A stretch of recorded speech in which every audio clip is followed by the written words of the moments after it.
Could everybody join me for the Pledge of Allegiance, please? I pledge allegiance to the flag of the United States of America and to the republic for which it stands, one nation under God, indivisible, with liberty and justice for all. So you'll have to find that, watch that show. Good morning. This Tuesday, April 15th, 2025. I'd like to start out with a motion to reconvene as the County Board of Equalization. So moved. Thank you. Is there a second? Second, Otten. Got a motion and a second. Will you call the roll, please? Commissioner Aaron's, Yes. Otten, Yes. Schmidt, Yeah. Putnam, Yep. Landine. Yes. Motion carries. We are going to... Sherry, do you want a motion to approve the agenda? I don't have... Okay. We'll go ahead then with our opportunity for public comment. If there's anyone here who would like to present public comment, now would be the time to do so for items not on the agenda. All right, we'll move on to our consent agenda. Can I get a motion to approve the consent agenda? So moved. Second. Thank you.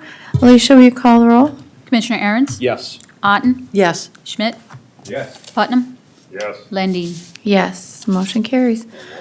Move on to the first item on our Board of Equalization agenda scheduled for 9 o'clock. There'll be 10 minutes allotted for this appeal. Go ahead, Carla. Good morning, Madam Chair and Commission. Carla Gosen, Lincoln County Director of Equalization. I have with us today Ethan Peiske is the deputy, and Austin to answer any questions that the board may have. Our first appeal is parcel number 100.49.66.H052.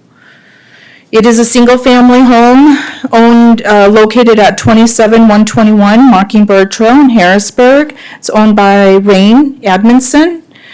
Again, it's a single-family home built in 2000, has 1,735 square feet, 1,400 square feet of lower-level finish. Staff provided some very good, detailed information in regards to defending the assessments of this property.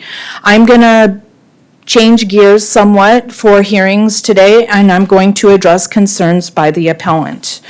We have in your documents the letter to the county auditor, in which are some of the concerns by the appellant that I would like to start off by addressing. The appellant talks about the original assessment. Well, the original assessment has changed, and it has changed because they've added a garage and a pool. It has been under several inspections from building permits for the last 2 to 3 years. The first permit was for a attached garage, 2,400 square feet with finish in the garage. One of the concerns is they believe that the square footage of the garage is considered livable space. Well, it certainly is not. This is being pulled directly from our valuation system. We show 1,700 square feet of total living area. So the garage is not part of the living area, although it does have finished area inside the garage. Also, the pool was added the permit was taken out in '23, and it was added during an inspection in '24, which would reflect the '25 assessment year. In the letter, it does state from the appellant in '24, the year the shop and the pool were built. So we added that value for the '25 assessment year. So it has changed from the original assessment in 2023.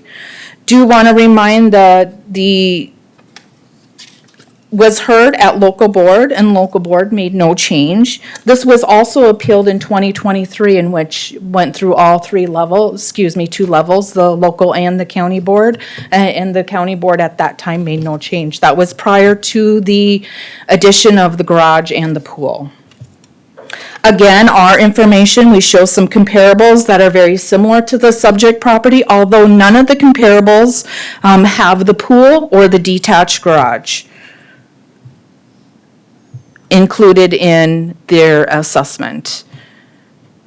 The comp number 4 has a small detached garage, which amounts to about $25,000 in valuation. But none of the comps include the an additional 2,400 square foot attached garage and pool. Comp 2 and Comp 4 are very comparable to the subject. The selling price for the structure alone range between $645,000 and $675,000. If you just look at the valuation for the house, we're at $291 per square foot. Using the cost and the market approaches of the comparables, the range is, it's just on the lower end, but, right in the range of the comparables. When you look at the value as a total, which includes the detached, or excuse me, I keep saying detached because it looks like it should be, but it's an attached garage, it adds $425 per square foot when you look at the value as a total. With that, the assessors are recommending no change to the 2025 assessment, leaving the land value at $85,000 and the structure value at $652,143 for a total valuation of $737,143. We will stand by for any questions. Does the board have any questions for staff? Carla, you said that the Basement area was not, that it was not a living space, right?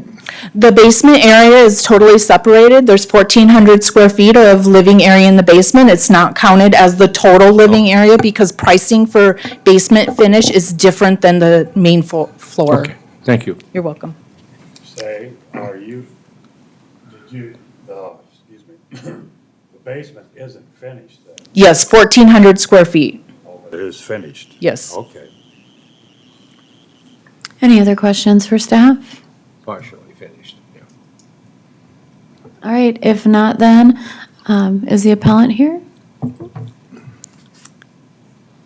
Yes, members of the commission. My name's Aaron Gerke. I'm here representing Rain Adamson in this appeal. What I want to first start off with is really just discussing what we're asking for. I mean, it's our position that this property is overvalued by about $100,000 to $150,000. And I think when we look at the comparable properties, which is what the assessor has relied on in evaluating the subject property, I think that does show that there is an overvaluation here. I mean, we're talking ranges from $453,000 to a top of $675,000. And I think that would be pretty much in line with what this property is currently valued at. We have some assessments here from some real estate agents showing what they believe to be the current market value, and that comes out to about $605,000. And I'll present that here to the commission.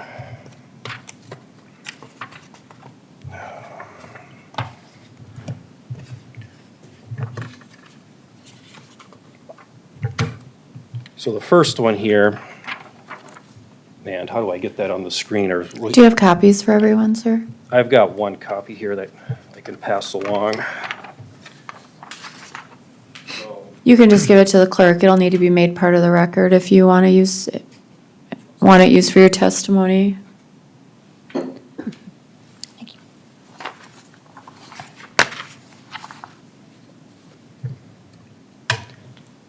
So those evaluations are what we stand on in Reliance, that we're looking at about a $605,000 valuation.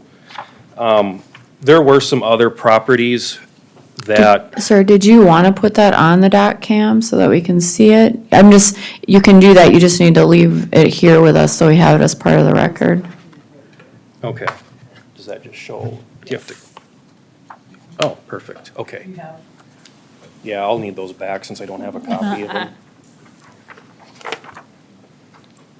So this is the first one from Allen Edge Realty. And this is showing an estimated home value of $604,010. And then the second one is just taken right from Zillow itself, and that's also showing $602,700. And again, just going back to the comparable properties, I mean, this is pretty much right in line with what the assessor had used in evaluating this property. I mean, the mean amount, and I'd have to refer back to my letter to the commission, but the mean amount was, let's see, 502,000. So I mean, this is even $100,000 above that. And then besides that, I mean, we're looking at some other properties that are pretty comparable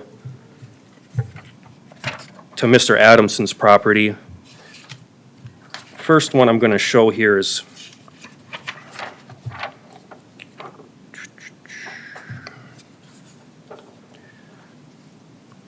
the one in particular I want the board to see is 293 Arrowhead Place. This is a 1.7 acre lot. It sold for $645,000, and the approximate square feet is 3,100, which is pretty close to the subject property. And I think, again, that gets us into that $600 and some thousand range that we're asking the board to consider here. Another similar one here, this one's in Harrisburg, $645,000. That's a 1.65 acre lot. Again, right in that range that we would expect it to be.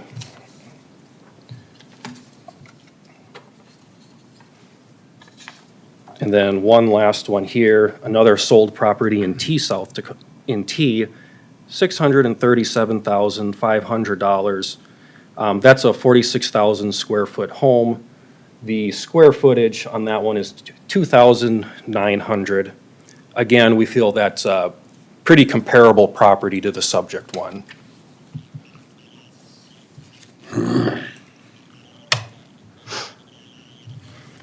And then, Rain, is there anything else you want me to add? You sure? All right, so with that, I would ask the commission to consider a reduction here of about 100,000. Madam Chair, Yep, go ahead. Mr. Gerke, thank you for being here today. Mr. Adamson, thank you for being here too. Appreciate it. Always good to recognize the homeowner when they're here. Just a couple questions in terms of timeline. The two improvements that were mentioned, I think it was garage and pool, did that happen after the last assessment occurred? There was an assessment after the garage was built, and then there was another assessment after the pool was built. Both jumped drastically, but outside the range of their cost. One was a $90,000 improvement, the other was a $60,000 improvement, even though I think I jumped 200 and 150 comparatively. And then they'd mentioned that we had appealed before. Before, we only went to the township. We didn't actually make it to you guys on that time. And the township, when you speak with them, they apologize, say their hands are tied, they only can look for anomalies. They can't change anything or anything like that, like you guys apparently have the power to. They said, we're just here to look for anomalies, and they are very apologetic both times. But it isn't, they made it sound like they can't make changes unless they find an anomaly. Well, just because the time is limited here, I'm just not trying to be rude, I just want to cut to the chase. Sorry. What was the assessment amount after the assessment, the improvements were made? The final one? this Yes, time? yes, sir. 730. And then what, that's from this year, what was it from last year, though? Yeah, I've got that here. 'Cause-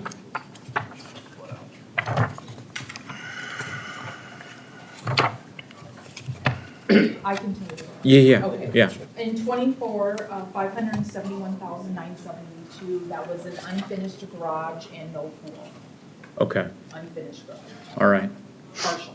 okay. And so you basically made 90 plus 60, 150,000 in improvements?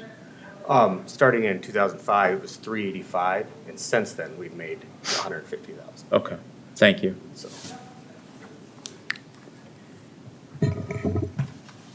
Madam Chair? Yep, go ahead, but we're gonna stay on schedule, so please keep You it brief. you used examples from your vantage point. Did they have a pool?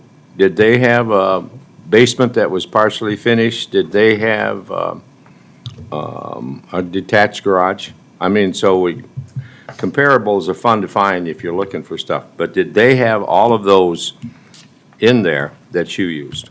The comparables that Did they have, the comparables that you used, did they have a swimming pool? Did they have a partially finished basement? Did they have a detached garage? I believe some of those, as far as pools, I can't say. I don't believe they did. And I don't believe those specific comparables had a detached garage either. All right. I'm gonna close the testimony so we stay on track. Yep. Looking for a motion. Madam Chair, Yes. I would make a move to accept the assessor recommendation. Thank you. Is there a second? I'll second that. Got a motion and a second. Any discussion amongst the board? If not, Alicia, will you call the roll? Commissioner Aaron's, No. Otten, Yes. Schmidt, Yes. Putnam, Yes. Landine. Abstain. Motion carries. All right, we'll move on to our next appeal. It was scheduled for 9:10. We did not have an RSVP and they rescheduled that, so we've got till 9:20, is that correct? And 9:20 did. Is either Madison or Trey Bren here? Trey Bren. Hey Trey, do you care if we get going on yours? Sure. All right. Carla will present her report and then you'll be able to come up and tell us what you want to know. Sounds good. Thanks. Our next appeal is parcel number 270.82.03.021. It's located at 459 Blue Ox Circle in T. It is a single-family home built in 2022. It has 1,667 square feet. It does have lower level finish in the basement of 1,667. Their current assessment went out at $583,037. Our comparables are very comparable. They're all in the same area as the subject property. A few concerns from the appellant is in regards to, he believes it's higher than the assessed market value. In 2023, there was some lower level finish that was added. They bought the property for $569,900 and then finished off the lower level, and which we currently have an assessment of $583,037. So I don't believe it's over market value with the sale price of their property, the improvements made after the purchase, and then the current comparables that we are showing. One of the concerns was about the level of assessment, and that comes, you have your full and true value, and then you have your taxable value, also known as your level of assessment. So they don't pay taxes on that $583,000. It'll be something less than that for tax year '26. With that, I will stand by for any questions. Does anybody have any questions for staff? All right, if not, then Mr. Madison, you want to come on up?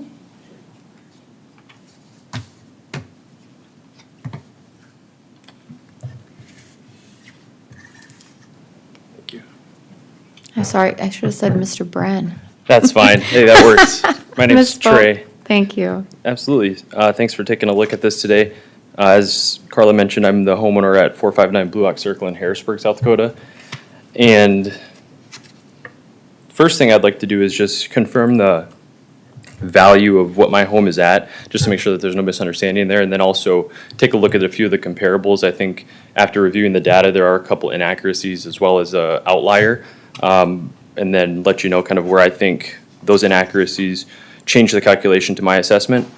But based on my 2025 assessment of $583,037, that puts the market value 15% higher. Is that correct? That 15%, can I answer that? Yep, go ahead. If we were at 100% of market, that would be an accurate statement, but Lincoln County is not at 100% of market.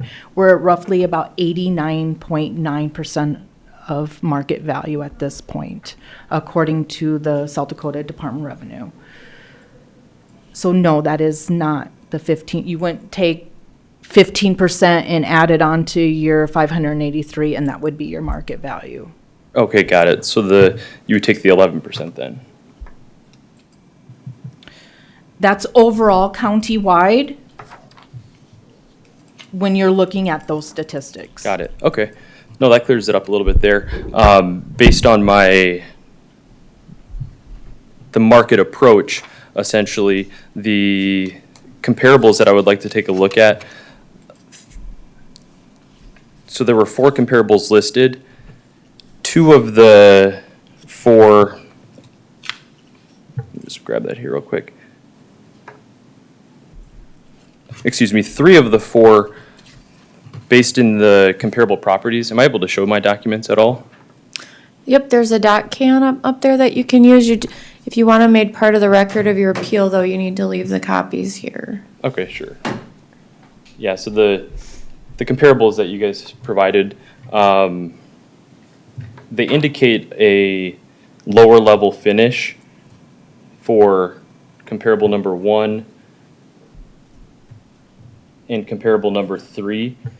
However, when taking into consideration the sales price divided by the finished square footage, it doesn't include the contribution of the lower level for that calculation? That is correct. It's just main living area, your total. Above grade. Yeah. Above grade? Okay, got it. That kind of probably could have been clarified, I guess, in an email. Because based on my assumption of the comparable 1, comparable 3, the sale price of $625 and $589, the value of my square footage is valued at much higher than what those are, despite the lower levels not being included in that. So I apologize. Let me just go ahead and take a look at what I have here again, because I was under the assumption that it was taking into consideration the full market value, but it's just the above grade. The above grade is the calculation for the sale price per square foot. The market value or the level of assessment is, always determined at the end of the year. We like to believe that the $583,000 is a market value for your property. But when the Department of Revenue and they do the statistics county-wide, we fall in the range of about 89.9% level of assessment. And, And you had mentioned comps 1 and 3 there, and those had recently sold last fall. Those do have basement finish, and we're pricing that basement finish, and we're not over those sale prices. You can see we're somewhere in the range of about 90% on those as well. And, in a similar fashion to your home, that's what we would expect you'd get a little more than what we're saying it's worth, potentially, but it could be market value. So the 589 and the 625, those are taking into consideration the basement square footage? Yes. Those have basement finish priced into our cost value. So the way that they're currently being assessed and shown there reflects that basement finish as well. And where's that reflection at, I guess? Well, you can see it's stated there under lower level finish on that line. You can see comp 2 doesn't have any, and comp 4 only has 480 square finish, so probably like a living room or something. But all of those, if there is finish there, we're valuing that against the property just like we are with yours. And those have sold, which is why we're showing them to you, and we haven't assessed them more than what they've sold for. So in that respect, we don't feel like we're assessing your property over market either. Got it, okay. That clears it up. I mean, I guess my assumption was that those properties were taken into consideration without the lower level finished, but it's above grade only that they take a look at. So my assessed value of 583 takes into consideration the full finish, whereas those ones are as well. Yeah, I know that we have a slide where we show the ranges of values per square foot. That typically is only showing an above grade living area figure So we'll take the full sale price divided by the above grade living and give you the range of what they've sold for, the low comp, the high comp, same with the assessment or the cost of those, the low comp and the high comp. And then we can show whether you're within that range of comparable properties or outside that range. And I can't move the slideshow right now to show you that page, but you're at, you're currently at 350. The assessments are between 281 and 375, and the market's showing between 299 and 408. Got it, okay. I would have to reconsider knowing that information now and see if there's any variance at all, but based on that, I guess it would probably be pretty in line. So that kind of clears it up. Probably the easiest one of the day. It might be. Are you in agreement then with leaving the assessment at the assessor's recommendation? Yeah, based on that, I would. I mean, I think it would probably make a minimal difference. Those properties are also not adjacent to sharing a property line of the R3 zoned twin homes or townhomes, which does make an impact on the value.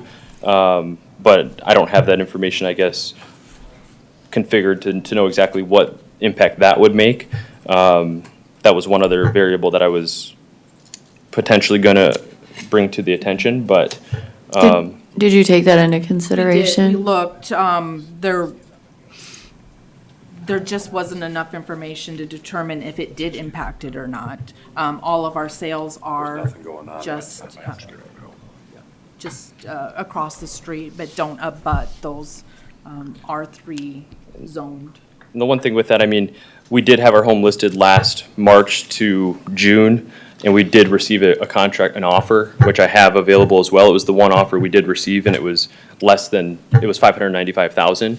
So I'm not sure if that is sufficient information to change anything or to have a consideration evaluated, but based on that offer that we received, the comparables that sold, plus us sharing that property line with those townhomes, that's kind of where my justification was, as well as the calculations I made, which I guess were inaccurate, but, Did you say 595,000? Okay, so more than the assessed value. correct. But the assessed value would be at 89%, correct? It's complicated. Yeah. Typically, we're going for market value. Yeah, We end up at an average of all the sales for the year at about 90%. So if you took all the properties that have sold in the year, about 1,000 of them, and you looked at what we assessed them for before they sold, Yep. we're at about 90%. Not on average, because it's a misused word, but the median ratio Right. of all of those 1,000 sales is going to end up at 90%. By law, we must maintain that between 85 and 100% according to South Dakota property tax law. Got it. And the other, I guess, variable in consideration to the comps, those were all unoccupied. They were new construction. Obviously, taking that into consideration as well, and it doesn't really factor in the depreciation of a owner-occupied home. So that coupled with where my property is sitting, those were the main items that I was looking at potentially adjusting the value based on. All right, we have time for one question from the board, if anybody has a question. All right, if not, then I need a motion. Madam Chair, it sounds like we should just accept the assessor recommendation. Is that a motion? Yes, thank you. Thank you. Is there a second? Second. I've got a motion from Otten, second from Commissioner Aaron's. If there's no discussion, Alicia, will you call the roll? Commissioner Aaron's, Yes. Otten, Yes, Schmidt, Yes. Putnam, Yes. Landine. Yes, motion carries. Thank you for coming in today. Yeah, I guess one final question. Is there a way to see if the calculation of new homes versus an owner occupied is included in that valuation? We'll, New homes can be owned. we'll go ahead and move on to our next agenda item scheduled Thank for you. 9:30. Is there anyone here from BS Squared? All right, staff's going to present, and then the total appeal time is 10 minutes. So say what, tell us what the most important things are when your time up. So I'll let her go ahead, and then you'll have your opportunity. Thank you. Our next property is parcel number 250.18.03.006, owned by BS Squared LLC, also Meyer, Braden and Alex Meyer, located at 104 Rummel Avenue in Lenox, South Dakota. It's a single-family, two-story home built in 1902, has approximately 2,402 square feet above grade. It does have a lower level with no finish. The current assessment went out at $275,625.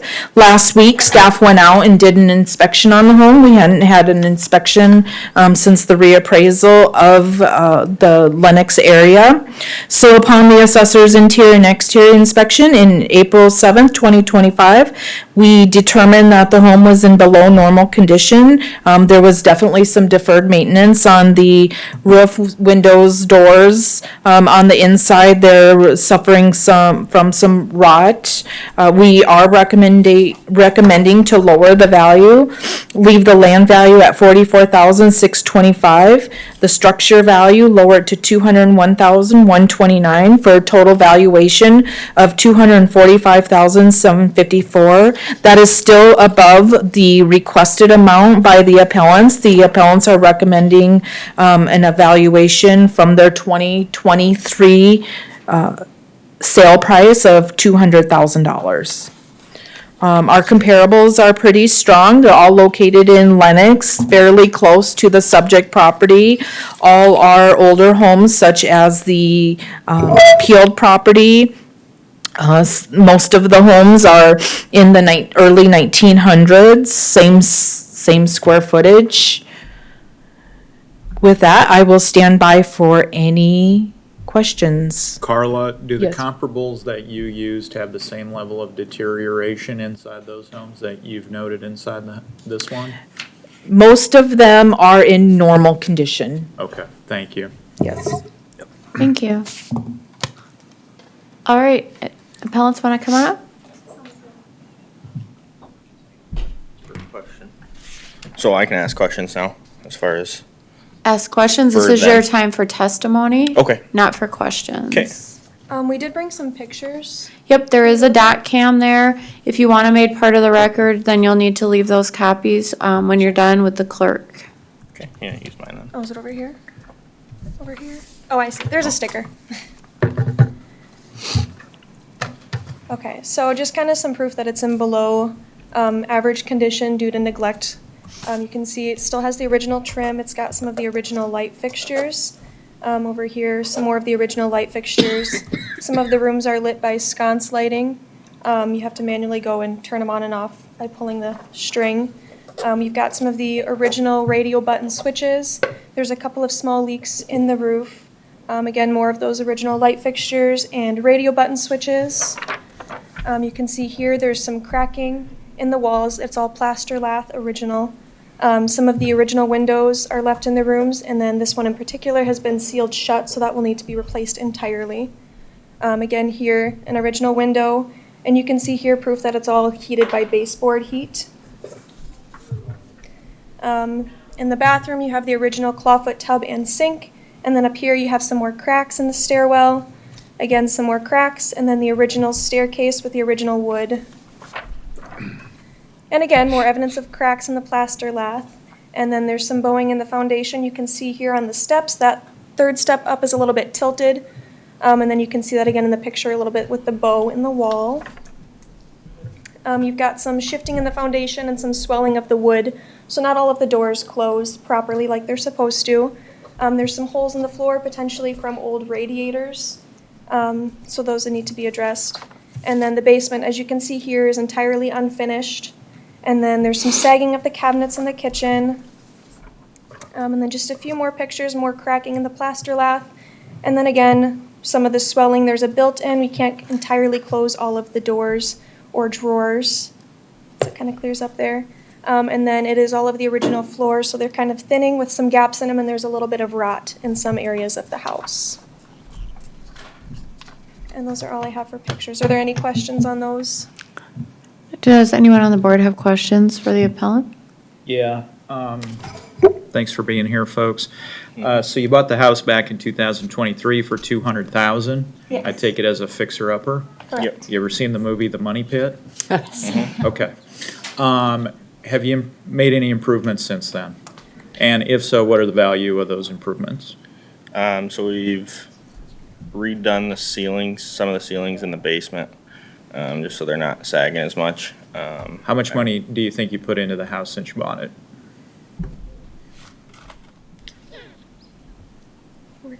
30, 40. Okay.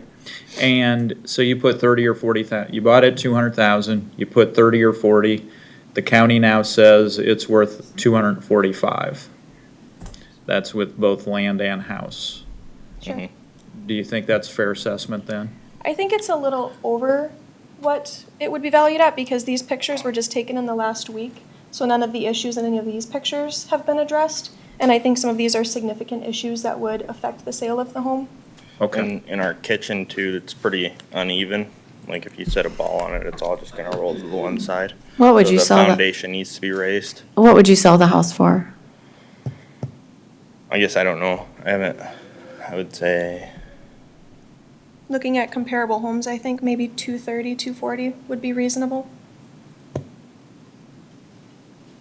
I'm asking because there wasn't you didn't have any values filled in on your PT 17, so. Sure.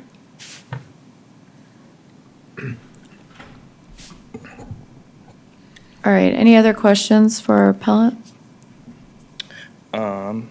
If there are no other So- questions? with the, you said with the in-home evaluation of the other homes still being in good condition, were those homes also reevaluated recently, or was that something that was done when Lennox was reevaluated? We're required to assess all properties in the county every year, so we have to Okay. look at what sales have happened in your market, say let the city of Lennox in your case potentially. Yeah. And make adjustments to keep our level of assessment, above 85%. Mm-hmm. And we try to keep it under 100 as well.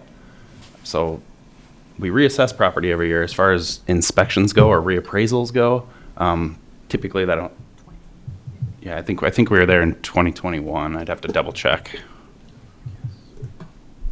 Yeah, 2021, besides the visit that, I think we had Austin out there last week, right? Mm-hmm. Yep, so. All right, I'm going to close testimony. Madam Chair, make a motion. Yes, please. Value the land at $44,625. Value the house at $196,000 for a total assessment of $240,625. Is there a second? I second that. Got a motion and a second. Any discussion? If not, Alicia, will you call the roll? Commissioner Aaron's, Yes. Otten, No. Schmidt, Yes. Putnam, Yes. Landine. Yes, motion carries. Perfect. Thank you. Thank you for And coming where do in, we leave folks. these ones? What's that? Where do we leave these With papers? the clerk down here at the end. Thank you.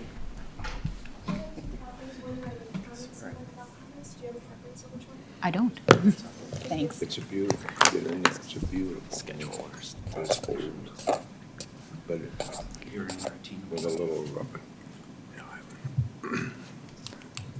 All right, our next item is scheduled for 9:40. We've got Tom and Stacy Stengram.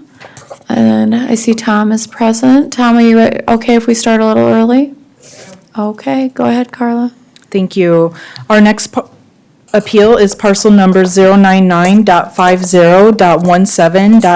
099.50.17.B200, owned by Thomas Lynn and Stacy Stingram. It's located at 47108 276th Street. It is a single-family property of 2,065 square feet, built in 1995. It sits on 6.5 acres.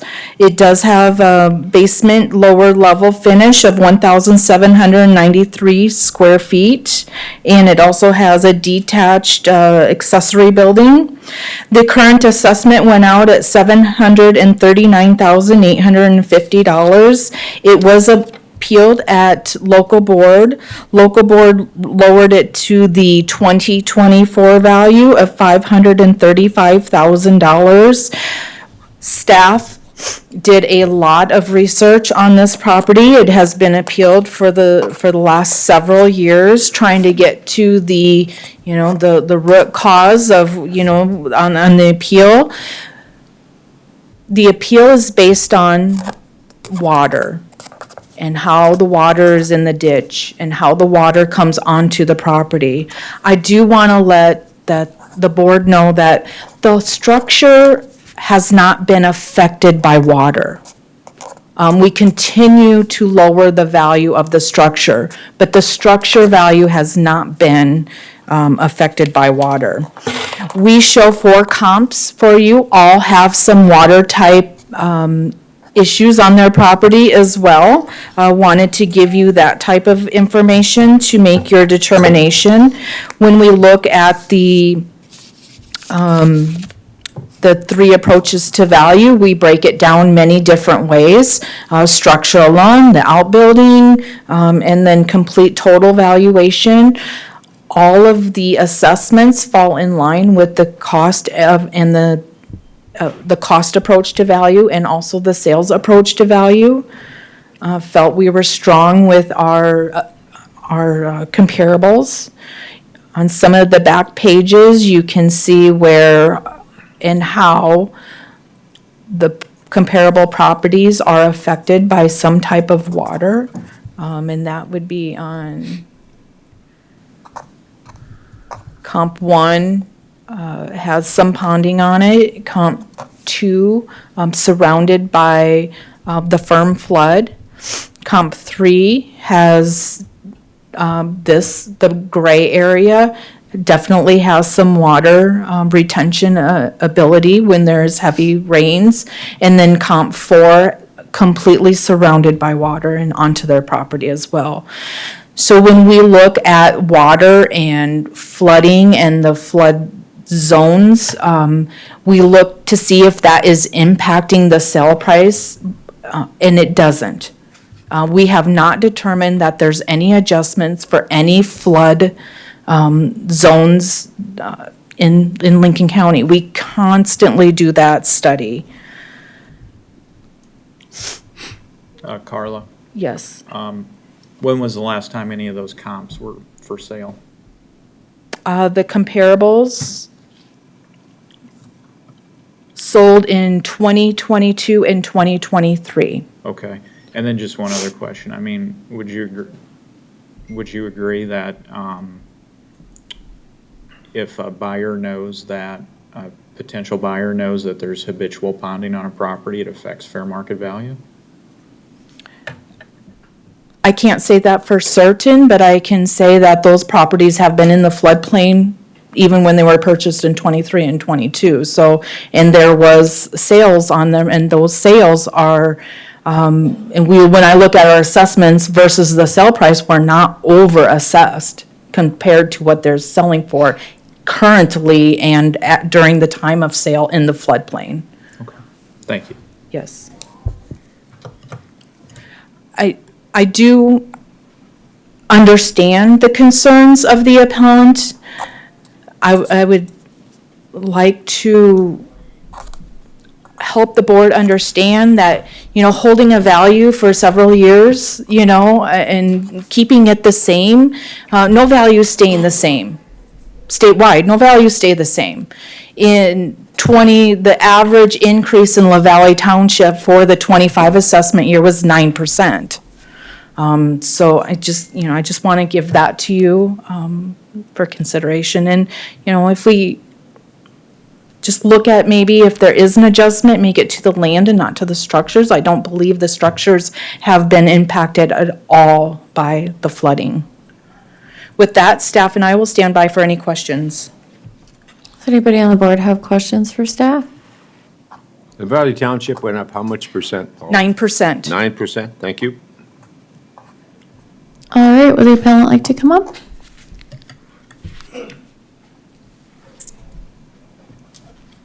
All right, go ahead. Good morning, Commissioners. Good morning. Staff. Thank you for the opportunity to be here. For those of you who don't know me, Thomas Stengram. I've been a resident there since 2012. I guess I would start this off and question I would have for the staff. In your extensive research on our property, you made the statement, Carla, that no damage had ever been done to the house. And I guess, how did you arrive at that conclusion? Sir, this is a time for you to present testimony to the board. Okay, well, I guess I'd like to correct some facts then. We suffered a $75,000 loss in 2014. We had to pay that out of pocket, and our insurance company, State Farm, dropped us immediately after that claim. And we've been covered with State Farm for over 30 years. So we suffered $75,000 in hard cash loss because of flooding. After that, I took immediate action and out of pocket went and had our land regraded. So you are correct, since 2014, we have not had any flooding come into the house because we regraded our land and put in a 2% slope to keep the water away from our land.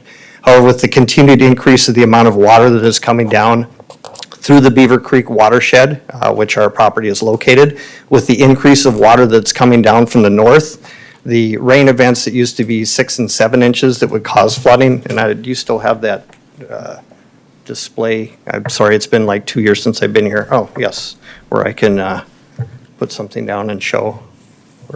Oh, there we go. There we go. So this is what we're battling now. This is the headline that is forever stuck on our house and determines, anytime I meet with a realtor, and I've met with all the big realtors in the Sioux Falls area, this is the branding that our house is stuck with. So if we are to put this on the market, and we have no intentions of selling, this is our forever home. We've lived here since 2012. We would like to retire. Excuse me, we'd like to retire in this home and stay on this property because we enjoy it very much, as long as it's not raining. But what has happened over time is that now what used to be 6 and 7 inch rain events to cause this type of flooding at this conjunction point in the Beaver Creek watershed, now it only takes 1.5 inches or 2 inches of rain, which, and I was sent some pictures from when I was, and just so that you know, I've been deployed with the Navy for the past 1.5 years and continue on a 2-year set of orders. So I'm out of the area, but this was sent to me by a friend showing our house. Take it on here, right? So this is after a 2.25 inch rainfall event. So the flooding that used to take 6 or 7 inches to cause this type of flooding now only takes a little over 2 inches. And keep in mind, this is last summer when we were in the middle of a drought, as we continue to be. There's many reasons for this. I've spoken to this body several times over the years, covering those, but in sum, it's not just one factor that's happening. It's the continued growth of Lincoln County, which is per capita in the nation, one of the fastest in the country.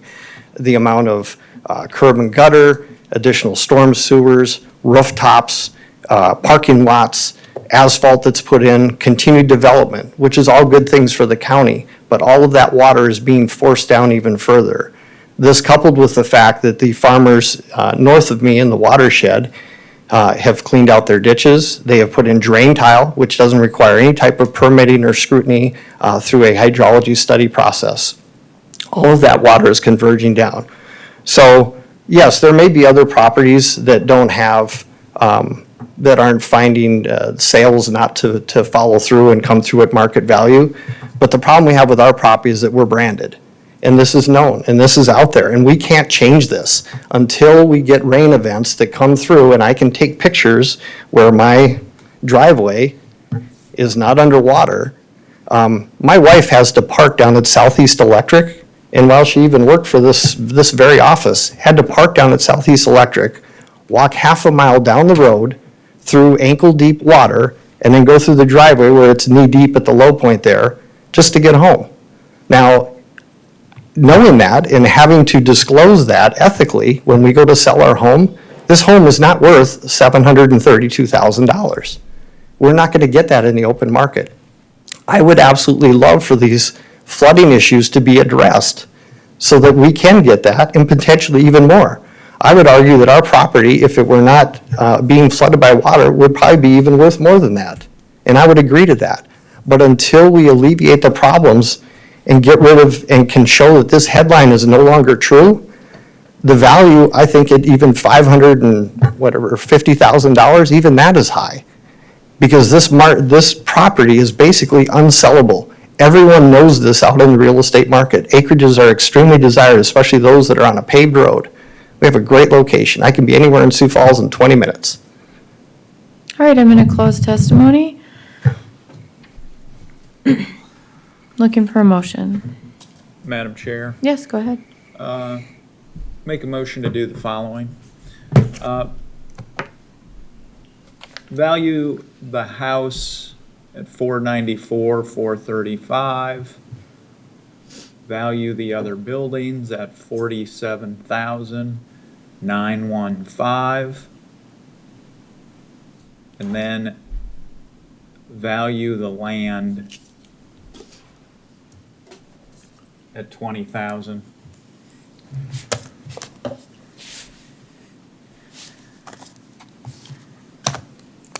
All right, is there a second? I'll second that. Got a motion and a second. Any discussion? Alicia, will you call the roll? Commissioner Aaron's, Yes. Otten, No. Schmidt, No. Putnam, Yes. Landine. No. Motion fails. Is there a substitute motion? 7 acres, how many acres are not underwater all the time? Mean on a regular basis, we Well, don't. let's say when it is, things are underwater, about how many acres is actually underwater? The entire thing except for our house. The whole 7 acres? The whole 7 acres, yes. Really? Yes. One other point I'd like to also add is. Is it your testimony that your land is underwater right now? No, not right Okay. now. After a rain event, yes. Right, yeah. Yeah.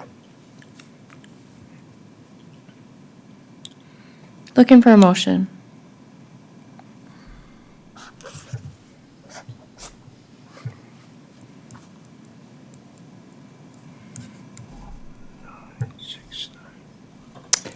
I would make a motion to leave everything the way the assessors have recommended, except bring down the land to 150,000.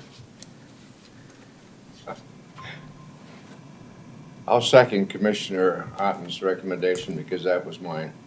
I've got a motion and a second. Any discussion? If not, Alicia, will you call the roll? Commissioner Aaron's, No. Otten, Yes. Schmidt, Yes. Putnam, No. Landine. Yes, motion carries. All right, Thank you. thank you, Mr. Singer. All right, we have an appeal scheduled for 9:50, Hunter Stanga. Is somebody for the appellant here present? Okay, Carla will present and then you'll have your opportunity to come on up, okay? I'm sorry? I'm waiting on my father to tell me to Your father's coming. Okay, we're gonna go ahead and start. It was scheduled for 9:50. Sorry, we've got to stay on schedule. Thank you. Our next appeal is parcel number 099.50.05.1021, owned by Hunter Stagna Trust. It's located at 47175 273rd Street. It sits on 6.18 acres. It's a single-family home built in 2004, has 2,334 square feet with 1,950 square feet of lower-level finish. It does have a detached garage, built also in 2004. So it has a attached and detached garage.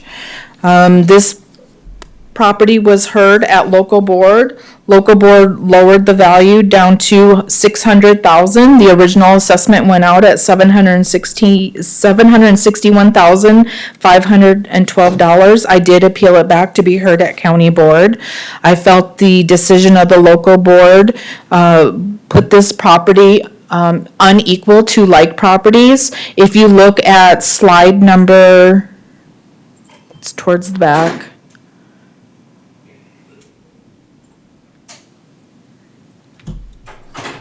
Page 13 of 18, you can see where the subject property is located, all within the floodplain zone, as does comp 1 and comp 2. So decreasing the value on the subject property immediately unequalized the comparables to the neighbor of the properties. That is one of the reasons why I appealed it back. I also appealed it back because our comps, again, were strong, felt we were not over market value for the property.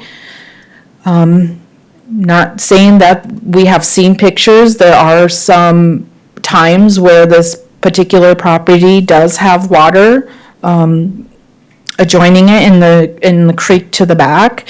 The county cleaned the right-of-way, and it has, the property owner has not maintained the rear drainage of the property. So it's, as your property, you're to maintain your property residence, and we felt that, that hasn't been done with this particular property, so it's a maintenance issue. With that being said, I will stand by for any questions. Board members have any questions? Yes. Go ahead. What did you lower the value to again? So the local board lowered the value to the value that was there in 2024. So they lowered it to $600,000. And I appealed back that Okay. value to be heard at county board. So your assessment right now is So still at the 600 and. or 761,512.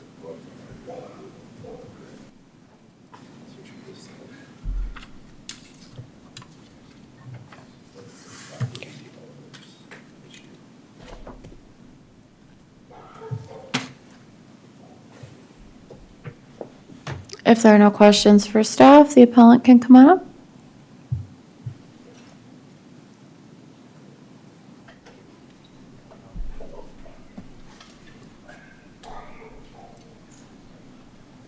Hi, my name is Hunter Senga, and I'd like my dad to represent me in this because he's done most of the work on it. He knows how to, he's been in here arguing about this before, about the land flooding. Okay, yep, whoever's gonna present is fine. Thank you. I'm Troy Stanga, Hunter and Suss dad. First I want to start is the property at 47175 273rd Street has flooded from way back when. It got worse when they actually added in the extension of the, what do you want to call it, the houses off the golf course up top, which is Baker's Crossing. Comes down across, which many people are very well aware of how bad it floods in that area.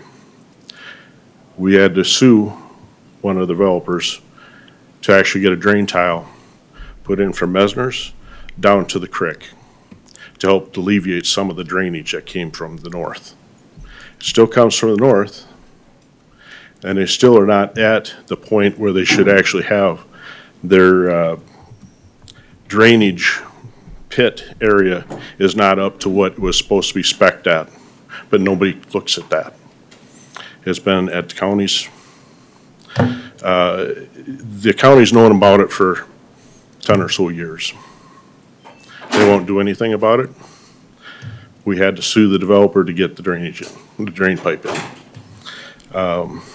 I did look at the actual comps that were used. To me, those comps are not even comparable to what we have. If you look at them, the solds, there's only one sold within last year. Otherwise, they're not solds. The one that was sold in last year is actually right over by Lake Alvin. And if you look at that, the amenities that thing has, it has a pool in the backyard in-ground. It's actually on a hill, yeah. I will say there is some flooding in that one, but there's a drainage way that's clear down like 50 or 60 foot down from the top of that hill that drains through into Lake Alvin. To me, it's not a very good comp. The other one, there's another one that's in Copperhead, which is actually, or not Copperhead, but, yeah, it'd be Copperhead, which is actually same area as Lake Alvin. There's one that is the lower of the comps, which is actually right across the street from Spring Creek Golf Course. That only has a little over an acre. Does not have any drainage issues. Another one's on the edge of Harrisburg. That one there does have 9 Mile in the back of it, but it's a ways in back of it. The elevation difference is about 5 or 6 feet off the back of the property line. 273rd Street, the elevation difference between the front of the property to the creek is 1 foot. There's 1 foot of fall from front to back on that property. We actually catch drainage from the north, from the creek, that comes from the west, from the east, from the farmland. And then when we really get good aggressive ones, it's actually from up on the 273rd and 472nd Street. Because there's some drainage pipes that go underneath that the county's known for years, that 2 of them, there's 4 underneath there, 2 of them are actually collapsed. So we got half the drainage off that corner. It comes down from there, comes across Mesner driveway, which then turns, goes in through the pipes that come underneath the road on 273rd into 47175 273rd Street. I did have my wife, which was a realtor, doing a market analysis of some different properties that are in the same area. She did pluses and minuses to see what actually you could list this house at if it was to actually go on the market today. If you look at it, the prices for the lists are, where the lists are at nowadays to where the sale prices are not the same as it was 2 or 3 years ago. They are coming down in price because of the market demand and where our interest rates are sitting at as current today. And I would like to present this. You can put it on the DocuCam and then we can make it part of the record so everybody can see it. Right. It's just that people need to realize if they didn't bring copies, they need to leave the document with us so it's part of the record. Well, I have no problem with that. So virtually what this does is it gives out different actual different properties and comparables within the last 18 months. There is one that is actually sold. It's kind of a little farther away. It's in Lincoln County. It is actually in Alcester. We did a price adjustment for that. Everything you can see, there will be a price adjustment within this that shows a price difference for, you know, if it was down an acreage, if it was over an acreage, there was adjustment. If the square footage was different, it was adjusted for. So everything comps out as what comes down to what today's market value would be, as if it was going to be listed as today's market. With that being, get back down there. So virtually it comes down as you look at what a sales price was to what an adjusted value price would be on the number 1, 2s, and 3s. So with that being said, the actual estimated market value would be about $629,100. That's not considering taking any consideration in as there is that there is a flood zone on this property. So we have not, there's no adjustments for that as of yet. Question is, how much does that take off of the value of the house? Having a flood, the pictures that were actually in the file, and I think you guys can see those, on what that house looks like when it gets flooded. That house is on an island, and that's every time. Now, think about it, ask yourself, what would you pay for a house? What is the value of that house that sits there surrounded by water? All right, I'm going to close testimony. We have time for one question from the board if anybody has one. On the total acres, again, is how much of that is flooded when it's flooded? The total acres, you got about 5 acres that are flooded by the time it's all said and done, correct? the outbuilding, has that ever had water in it? The outbuilding has had water in it, correct? And, your basement has had water in it It did this last year, correct? last year? All right, closed testimony, is there a motion?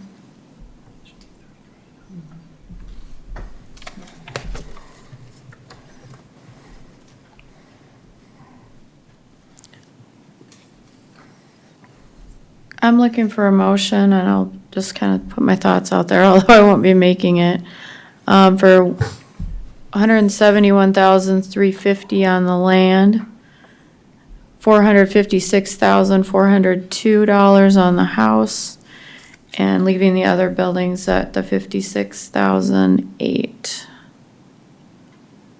And that total would be $683,760.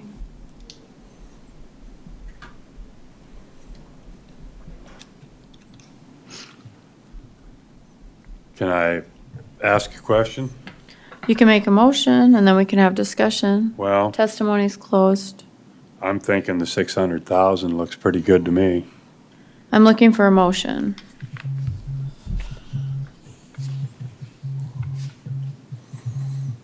If you want to make a motion, you've got to break out the land, the structure, and the other buildings. So I need your value for all of those separately as part of your motion.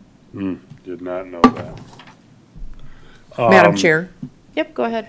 I'd like to move that the land go to 150, the house stay this, what the assessor recommended, other buildings stay as recommended as well. So the house value you want is what?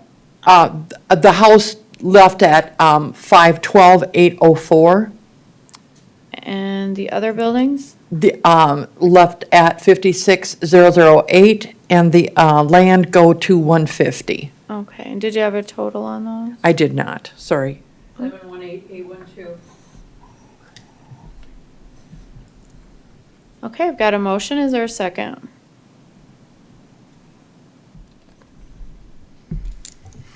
Motion dies for lack of a second. Is there another motion?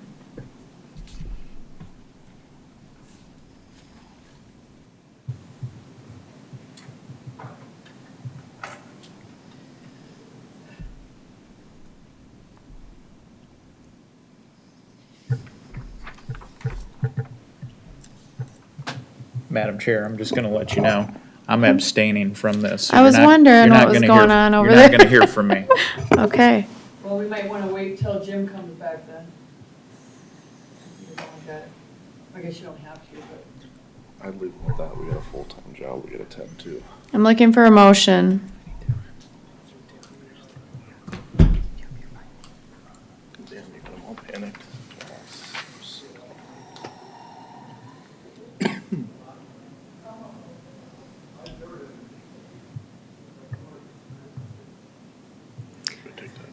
Folks, we'll have to, if nobody's gonna make a motion here during this appeal, we're gonna have to wait until our other commissioner's back, which I think, He'll be back in a minute, he's just doing a short meeting.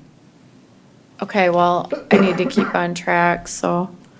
So the question is then, is since he has not heard what we had to say and looked at everything and he just comes back, do we get to readdress this again? That's what I'm thinking about. So if you want to have a seat, we'll circle back. That's Okay. about all I can do at this point.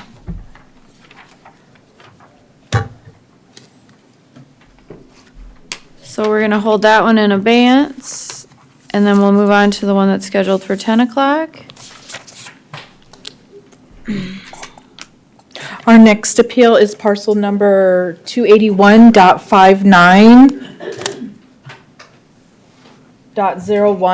281.59.01.007A, and we do have a stipulation. It was recently inspected by an appraiser, and we do have a recommendation and signed by the appellant to lower or keep the assessment on the land at $44,129 and lower the structure value to $235,871 for a total valuation of $280,000. Thank you. And is either Jelaine or Michael Boyd present? Do you want to just come up to the mic for a second? Thank you. Do you agree with what the assessor said? I do. That's what we were hoping for with the local board, and our adjoining neighbor got his assessment lowered to that per his sale, or his purchase, I should say. So we would be very much grateful for that. All Yes. right, thank you. Thank you. You Madam bet. Chair, move to accept stipulation. Got a motion to approve, is there a second? Second, Otten. All right, a motion and a second to accept the stipulation. Alicia, will you call the roll? Commissioner Aaron's, Yes. Otten, Yes. Putnam, Yes. Landine. Yes, motion carries. We'll move on to our 1010 appeal. That was rescheduled from 1 o'clock today, and that was an RSVP for that. Is somebody here from Quinn Rentals? Yeah. All right, Carla, go ahead. Yes, our next appeal is parcel number 270.76.01.003, owned by Queen Rentals LLC, located at 108 West Willow Street in Harrisburg. This property was heard at local board. Local board made no change to the 25 assessment. I'm just trying to get this up here.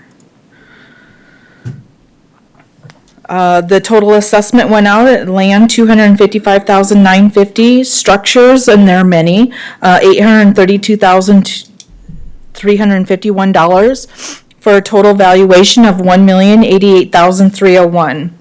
What you have before you is multiple structures. There is an event center, there's retail, there's a restaurant.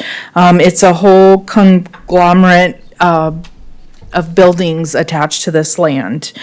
What we did for the appeal today, there are no sales of like properties, no sales. We had to strictly rely on the cost approach to value. So what we are presenting to you are like structures in and around Lincoln County, Lenox, Harrisburg, to name a few. So what we did is we looked at some certain buildings on this property, and we're showing you that other like properties are assessed similarly. So our first comparable, when we're looking at the cost approach, is our metal warehouse steel utility building. And trying to see if I can, there, it's a little bit clearer. So this property that we're showing you as an assessment equity is in Delapre Township. Similar size, similar age to the subject property, and all being valued the same. If I may add to that, you can see that the subject property is getting a little extra depreciation compared to the comparable. I think that's what the assessor was trying to show here. The price per square foot of the subject properties are between $370 and $13 a square foot, and the comparables are between $15 and $24 a square foot. Anybody have questions for staff? All And we right, go on to do this on several types of structures that are located on the subject property. We looked at a restaurant or the retail sale of their, found a retail sale in tea that is similar in age, quality. Nothing is perfect, but we're just trying to determine that we are assessing this property like other properties in and around Lincoln County. We did the same on our storage units. So these storage units on this particular property, we show you some similar storage units also in Harrisburg. They're not perfect. They're not exactly the same because some of them are older, some of them are different quality. But what we're trying to show you is the assessment equity of these properties. The event center, the restaurant, showing you where the comps are located. We try to do our best on choosing our comparables that are similar to the subject and in an area that is similar to the subject, meaning we didn't go into Sioux Falls and try to pick comparables. We were pulling from Lennox and Harrisburg and, T. With that, staff and I will stand by for any questions. Does anybody have questions for staff? All right, if not, will the appellant come on up? Good morning, sir. Just please state your name and address, and you're free to use the document camera there to show us anything. You'll just need to leave your copies with the clerk at the end if you'd like them made part of the record. Okay. As far as, the city of Harrisburg has, in the last 2 years, has looked at my property and says that they are not up to code. And at the same time, our city director was asking to buy the property. I have 6 of these no occupancy restricted occupancies where I cannot use these buildings. And at the same time, the city wanted to buy it, and I said, well, they're not for sale. And they said, well, and at that point, then their building inspector came in and started looking at all my buildings, saying, these are not up to code, you cannot rent them. It's been a battle, and I've, for the first time in my life, had to hire a lawyer to fight with the city over this deal. But I was asking for a reduction in taxes until I can get some of these resolved. And the building inspector, William Pearson, has retired now from Harrisburg, and now it is Calvin Lawrence is the city director, and he seems to be a better inspector to deal with. And I think it will get turned around here eventually, but that's why I was asking for a reduction in property taxes, just because I cannot use them for any income. They're just sitting empty with, trying to keep them from freezing and keeping the heat and stuff on, but that's why I'm here today. The city did lower them by 200,000, and that's where I ended at with their meeting, but that's why I'm coming to you guys to see if you can reduce it a little bit more. Hopefully over the next year or so, I will get them back on track and try and bring their values back up. I just feel that the values are way too high for a building I cannot even use. So, like I said, I have 6 of them that have been restricted for occupancy. Do any of the board members have any questions for the Yes, I appellant? do, ma'am. Go ahead. Out of all the buildings, how many are actually being rented right now? Just the bunker bar. The little It's Dairy about Queen stop 1,100 square business? feet. The drive-in, I do have a renter for that, but I still have to get by the mechanical inspection. But that was closed in February of '23, and now I think by May I should be able to have that one rented out again. And then the 12 storage units are rented out. It looks like some of these buildings are kind of dilapidated, and maybe, have you thought about tearing them down? I have thought about that, but I think what I'm just gonna do is I'm gonna bring them up to code and try and re-rent them as they are. I really, at this point in my life, don't feel like rebuilding anything on that site. I think in the next 5 years, though, I think the city will probably acquire this property, and they will probably just demolish everything. That's what they said they would do.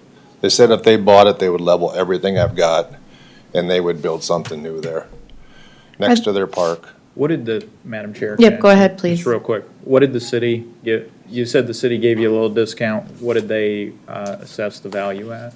Well, they brought it down to 880-some thousand.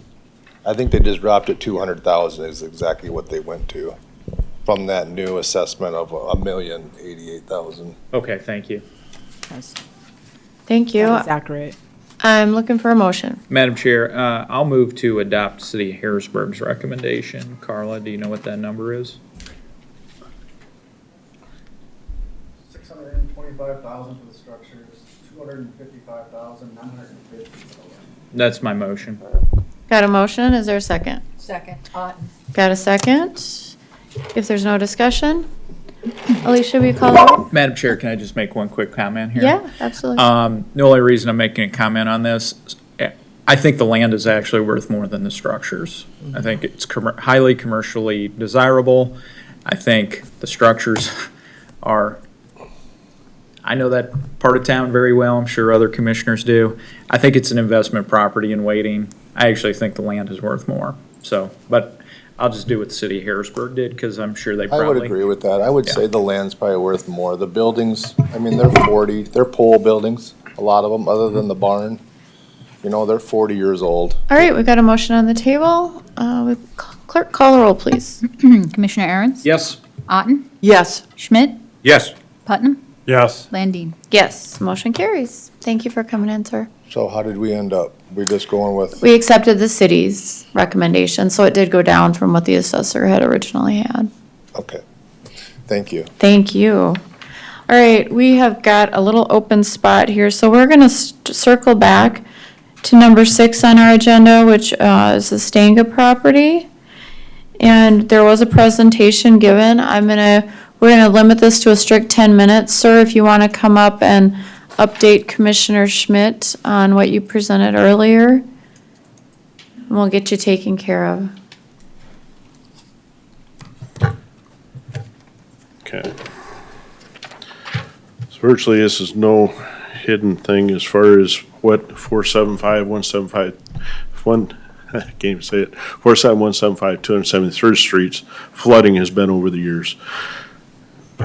Jim knows just as much how bad that property floods and what the flooding does from Nyan Creek. It comes from Nyan Creek, comes from Mesner's farm. It comes from the farmland to the east. There's no hesitation to that. Where I look at is the assessments that were given are not quite close to actually the land or the actual value of the houses. This house is very average on the inside. It has box cabinets, it has laminate tops, it has carpet. You go to some of the other ones that have amenities where you have an in-ground pool, you got granite countertops, you got upgraded cabinets, you got wood floors. You go on with the amenities on some of these actual houses that that I was going against. There's the paper that I have here virtually shows I had a market analysis done on the property.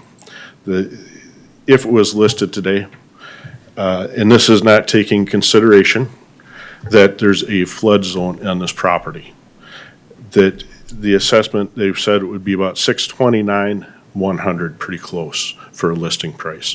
But that does not consider actually there is an actual flood zone. These other ones that are actually here do not have a flood zone on them.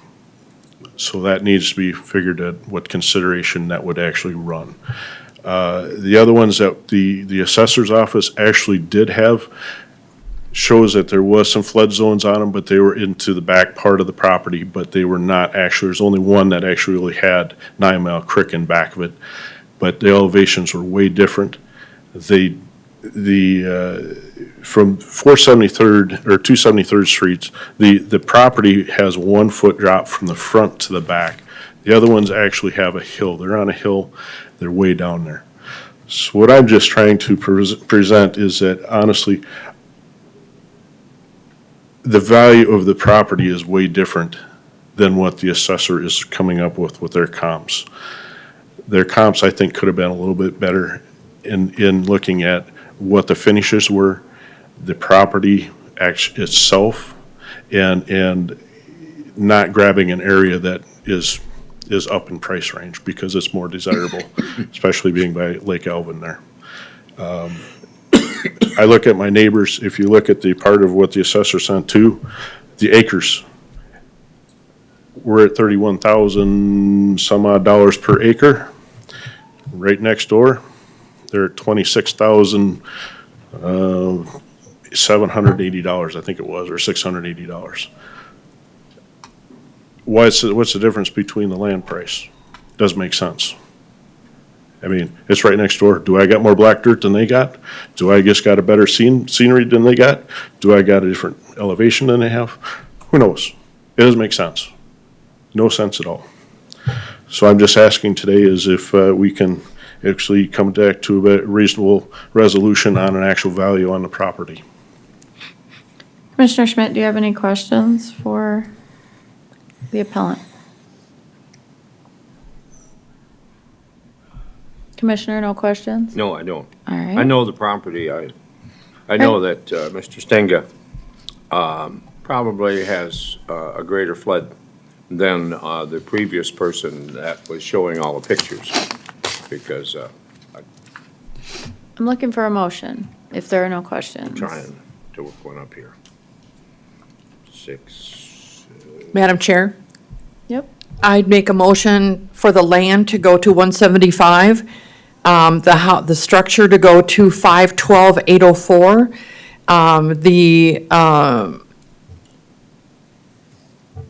total, let's see, I have the total. And the other building? The other building at 56,008, total of 743,812.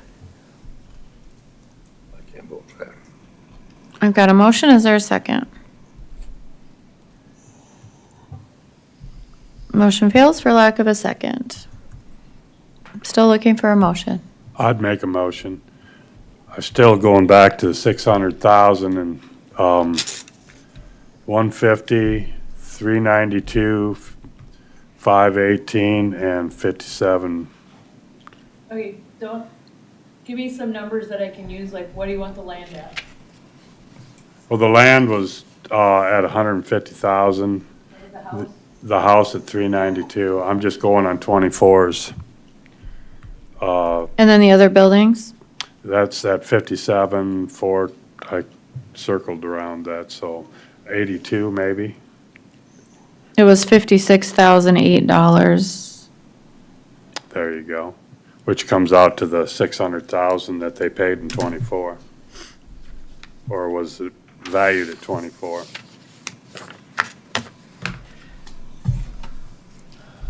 I've got a motion. Is there a second? Motion fails for lack of a second.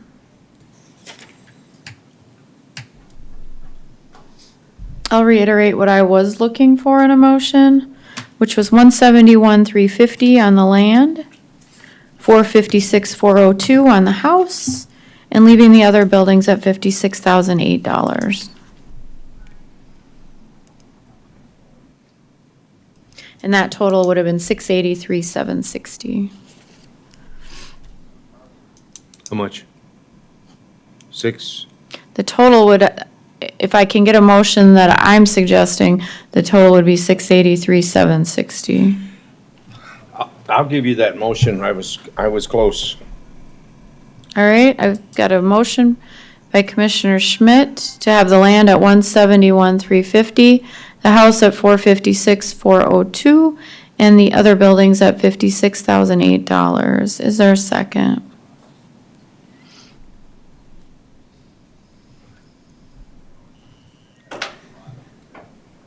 Motion dies for lack of a second. Madam Chair? Yep. I don't know if this is going to be right. The house at 434, the land at 150, and the outbuilding at 56, which is about 640,000. Getting closer. It's my motion. What was your total? 640? Got a motion, is there a second?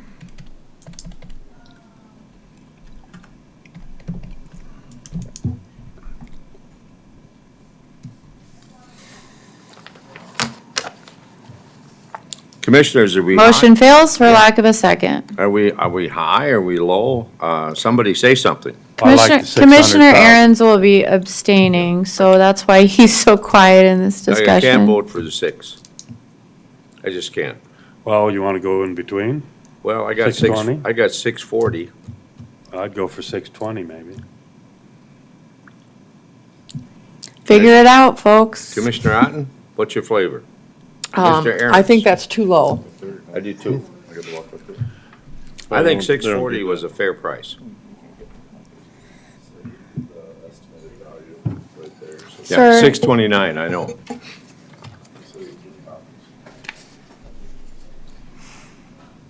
I could go for 629,073, I would check that math.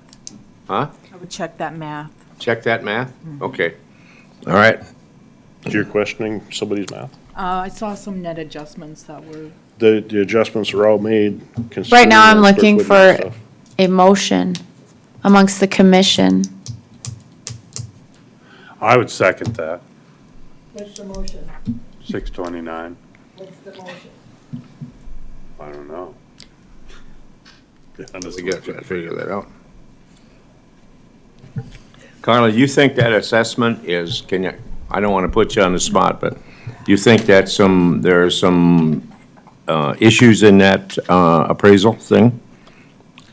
I was just, when you see the net adjustment on the comp number 4 of 500,000, I'm not sure where they get it when you're plussing 10,000 and 10,000. 5,000 up. Or excuse me, 5,000. It looks like there's around $35,000 worth of positive adjustments and negative $5,000 downwards adjustments. Somehow ended up at a net of 5,000 there on the first comp 1. That's because what you're doing is you're trying to adjust the actual properties, and this is how they actually come up with what the property is actually going to be listed at. Yeah, the And what it adjustments actually for is eventually going to sell at. the if that makes differences sense. between your So- property characteristics and that Correct. one, It's a right? difference Right. between, okay, this property has 2 more acres than what actually our property has. Testimony's been closed. I'm just waiting for a motion amongst the commission. Commissioner Aaron's? Commissioner Aaron's is abstaining, so he's not part of the Abstain. discussion. Okay. La Valley Township increased on average of 9%. 9%.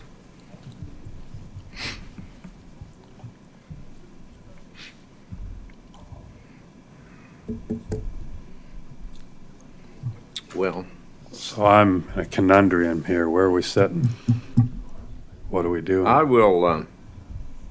will reintroduce, based on this 7%, and trying to find somebody will agree, to our chair's original motion.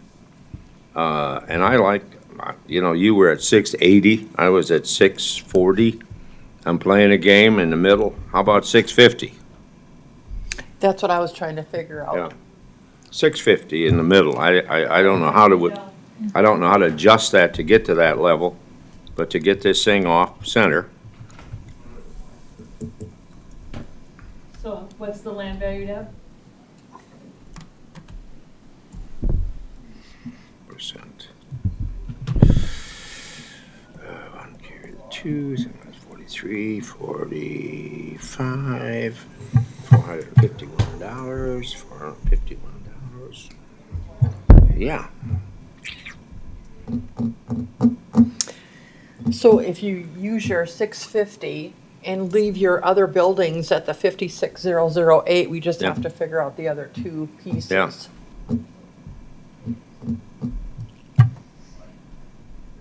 Your 650 minus the original home value of 512,804 and outbuilding value of $56,008 would leave you with $81,188 for the 6.5 acres that we're valuing there.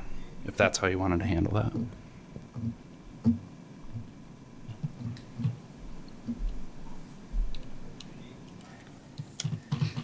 Ethan, I don't know, I've never been in the house, but I do know it's a very basic home. It doesn't have any grandiose things on that, so I lowered the house price. I mean, the land may have some value because land is land, and it's hard to come by. And there may be some future mitigation to land or to the problem that they have with the flooding continually. So I put the house, back to me, a more reasonable figure of about 450,000, and I'll work from there. So I got 200,000, I got 56. Did you want to adjust the outbuilding? There we go. I have a proposal, Madam Chair. Thank you. The land at 137,590, the house at 456,402, and the outbuilding at 56,008. That's my motion. Does that go to 650? Yes, goes to 650. I'll Commissioner. second that. We have a Got a motion and a second. I'm not gonna ask for any discussion. Call the roll, please. Commissioner Otten, Yes. Schmidt, yes. Putnam, No, Landine. Yes, motion carries. Thanks for coming in, folks. We got close. No, we didn't. All right. Next item on our agenda, we have Garner Hanson. See, here's what he doesn't understand. He wanted 600,000, right? well, that's what I proposed. Yeah. Yeah. But he wanted that, so we got it at 650. That $50,000. All right, and I don't have an RSVP on that one. He is here. Oh, you are? Okay, great. Go ahead, Carla. We did okay. Yes, our next appeal is parcel number 100.49.67.A100. It's owned by Garner Hanson. It's located at 27119 South Dakota Highway 115. It is a single-family home, two-story farmhouse, approximately 1,798 square feet. It does have a basement with no lower level finish. We have reached out to the appellant on a couple different occasions. One of the root causes of the appeal is the land value. We did ask for an interior inspection since we hadn't been to the property since 2016. And that is when the appellant declined an interior inspection and said his grievance is geared towards the land valuation. In Springdale Township, our land valuation model is the first 2 acres are valued at $85,000 per acre, and then the up to 10 acres, it's valued at $25,000, and then we tier down from that. That pricing schedule should be attached with all the documents in your packet.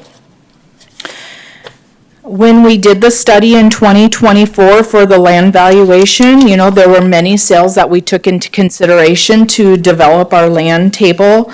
We did this county-wide, and it has worked for us. And when we look at our assessed values and we look at what properties are selling for, our modeling says that we are consistently coming in between at least 85 to 92% in the Springdale area.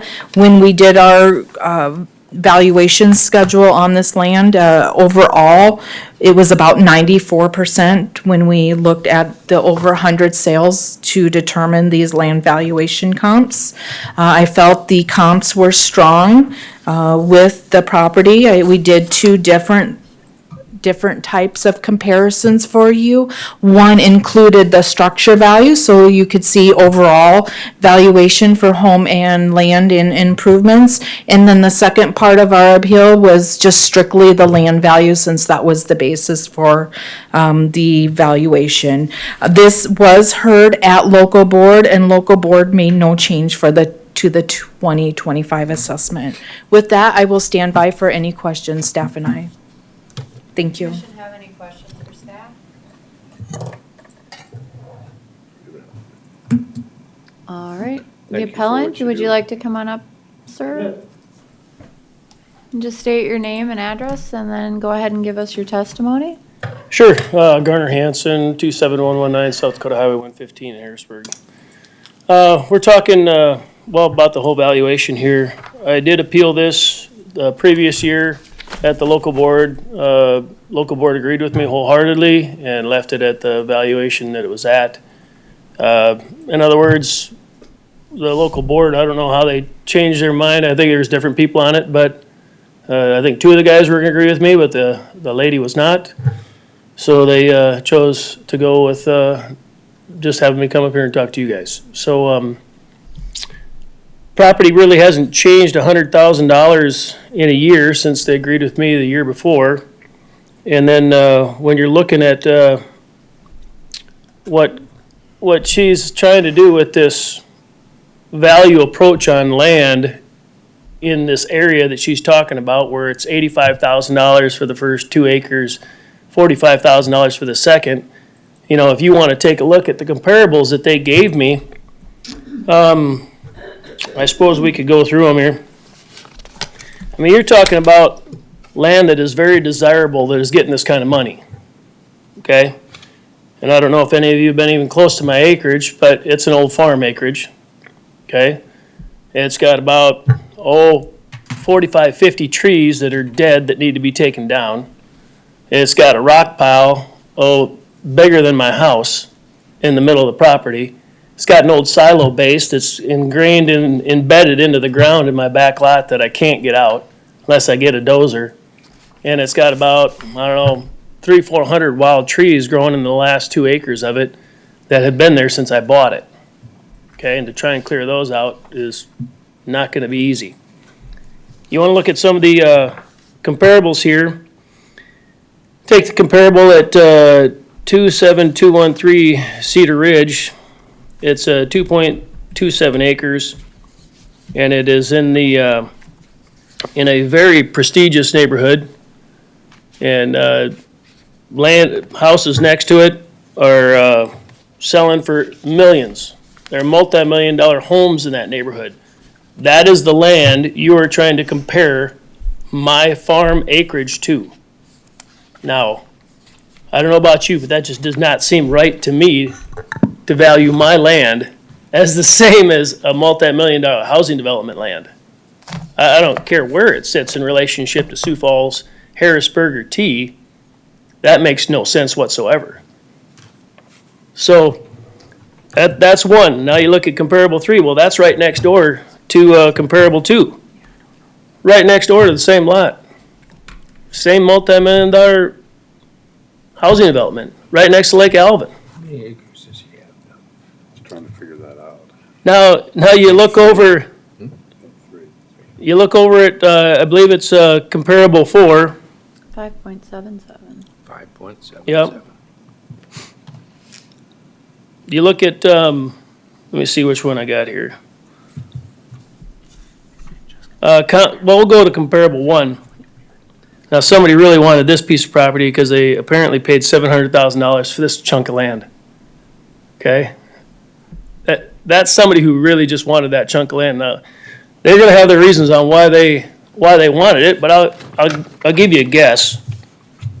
They got a ton of money, and the land adjoins Game Fish and Parks land, which means they're not gonna have any neighbors to the south, and they got all the hunting ground they want to add to their acres. Now, this guy over here is shaking his head, he's agreeing with me. And it's right down the street from Spring Creek Golf Course and right across the road from the multi-million-dollar development I'm talking about. This is what you guys are trying to compare my land to. That just ain't right. So there's a big discrepancy there. Now, that was comparable 1. We already went over comparable 2 and 3. Okay. Just wanted to show you this. This was a home right next to comparable 2 and 3. And this is from the Argus Leader. Top home sale in Lincoln County, $1.95 million. That's the land you're comparing my land to. The land that $1.95 million homes go up on. Okay? So, the next one, comparable 4. Well, let's go to this one. Okay, comparable 4 sold for $325,000. $325,000 is 1.6 acres. And if you look at this, it abuts the county land that's right up against Lake Alvin. So this is basically a lake lot. Okay, again, in the same multi-million-dollar home development that you're trying to compare my land to. Okay, the last one, we'll go to comparable 5. Comparable 5 is probably I would say the closest acres to mine. Sale price was $285,000. And if you look at comparable 5, you'll see that it sits right on the edge of T. It is literally abutting houses, a housing development. It is flat, it is buildable. There's not much you need to do to it to make it worth something. Okay? That is right next to the city of T. Matter of fact, it's surrounded by the city of T now. That's another comparable you're using to compare my farm acreage, which is surrounded by nothing but cornfields, bean fields on whatever given year it is, and a neighbor whose backyard is so atrocious it looks like crap. He's got chickens running all over the place. So, for you guys, I got just a question for you. I mean, do you have any questions about why that's a concern of mine? Just on the land so far. Any questions you guys have for me? Are there any questions for the appellant? Sir, you have your land listed at, if you have about 6 acres, 5.77 acres? About 5.7. Okay, so I'm not using sure 6 exactly how it acres. is now, but And you're saying your land is worth about $30,000 an acre? yeah, that Because you got $170,000 is Yeah, what you requested. that's The what assessor- that's what I put it at. The that's- assessor has it at $40,000 an acre. I can guarantee you, sir, that if you put your land up, regardless of the condition, the demand for land in the country today is at an all-time high. So I think our assessors put it at 40,000, which may not appear to you because of the trees, because of the rocks, because of the dead trees, but not to a person that wants to buy it. They see a home, they see a future, they see that. So I think I'm in line with what the assessor has. Well, I don't see. All right, I'm gonna close, I'm sorry, sir, I your just had time, questions, so I was going to respond to. yep, your time has expired. So, we're gonna go ahead, I mean, I'll let you make one brief statement, but then we're gonna move on because we're getting way off schedule. Go ahead. Go ahead. Okay. Jim, I'll vehemently disagree with you because That's okay. there's not anybody that's going to go in there to, Van Buskirk has land for sale just down the street from me. Yeah? It's bare, it's buildable, it's ready to go, and it's only $35,000 an acre. And to get my land ready to sell like that, you would have to take everything off of it. It'd cost you $200,000 to get my land down to bare, at least. There's a rock pile there that could fill 4 semis. Well, I haven't seen your land, sir, so I shouldn't say Well, that, but I can show you the rock piles if you want to see it. The boulders are just as big as this desk. They're worth a little cash. Is there, Well, I'll sell I'm them to gonna you if you close- want to buy them. I'm gonna close Douglas. close testimony. the testimony. Is there a motion? You want any adjustment, Doug? If anything, I'd go like about $40,000 off the original price there, or what their 25 is going at. You know, that would cut it in half. Madam Chair, I'll make a motion. Thank you. Value the land at 100,000, value the structure at 185,000 for a total value of whatever that adds up to be. I'm doing the We got math. other buildings on there too. Oh, hold on, I'll add in the other buildings there. What do you got for I'm the other? sorry, I didn't see that. That needs to be added in. So, well, that's not working. My apologies, Madam Chair, 1 minute. No, you're 1 minute. fine.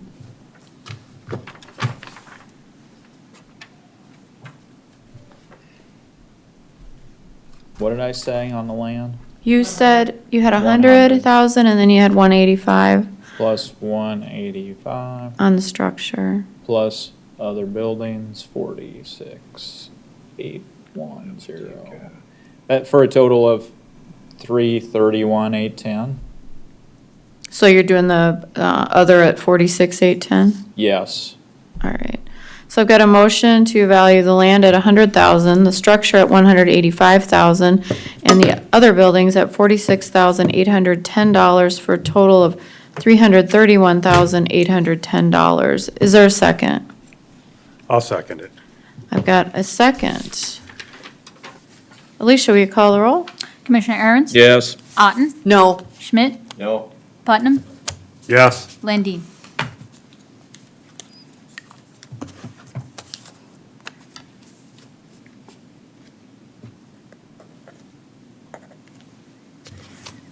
That's the drum roll. Lower than what he asked for. That's lower than what he asked for. Well, if you saw the land, if you walked it, Jim, you'd know why I'm asking.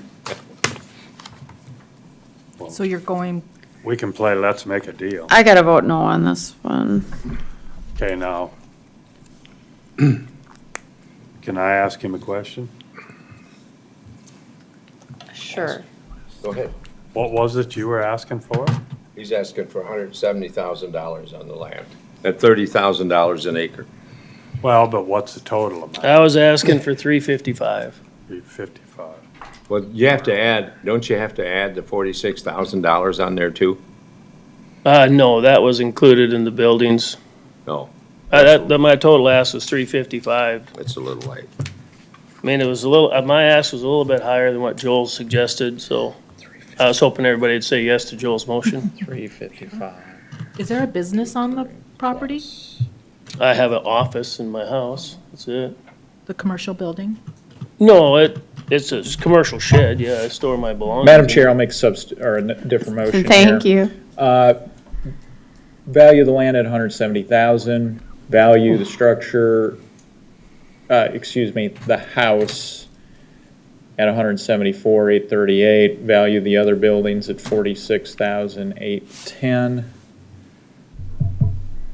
And that total assessed value is 46,810 plus 174,838 plus 17000. For a total of 391,648. That's my motion. I'll second that. I've got a motion and a second. Does the clerk understand the motion? Yes. All right, go ahead and call the roll. Commissioner Aaron's? Yes. Otten? No. Schmidt?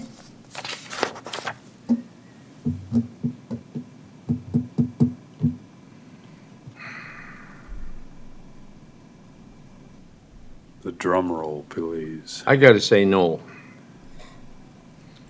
Putnam? I said yes. Landine?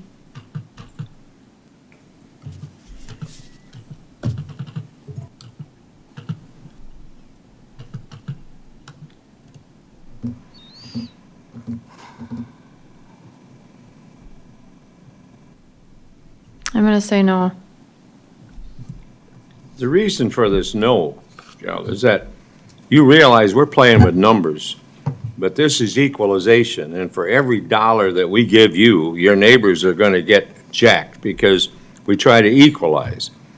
And then we start throwing out all these sums of money, someone's gonna pay somewhere. If it isn't you, then it's your neighbor. If it isn't, somebody gets around to this. And you're trying to be as fair as you can, and our assessors, whether you agree with them or not, they work damn hard to get this stuff the best they can. So when they come up with a total sum for $467,000, I mean, they just didn't pull that out of the air. They meant that. Well, I'm not pulling my So when- values out of the I air either. understand that, sir. But so when we get down there, I'm trying to figure out what's going to be, how can we accommodate, you're at 355 and Madam they're Chair. $110,000 more. So do we just throw something out and get it in the middle?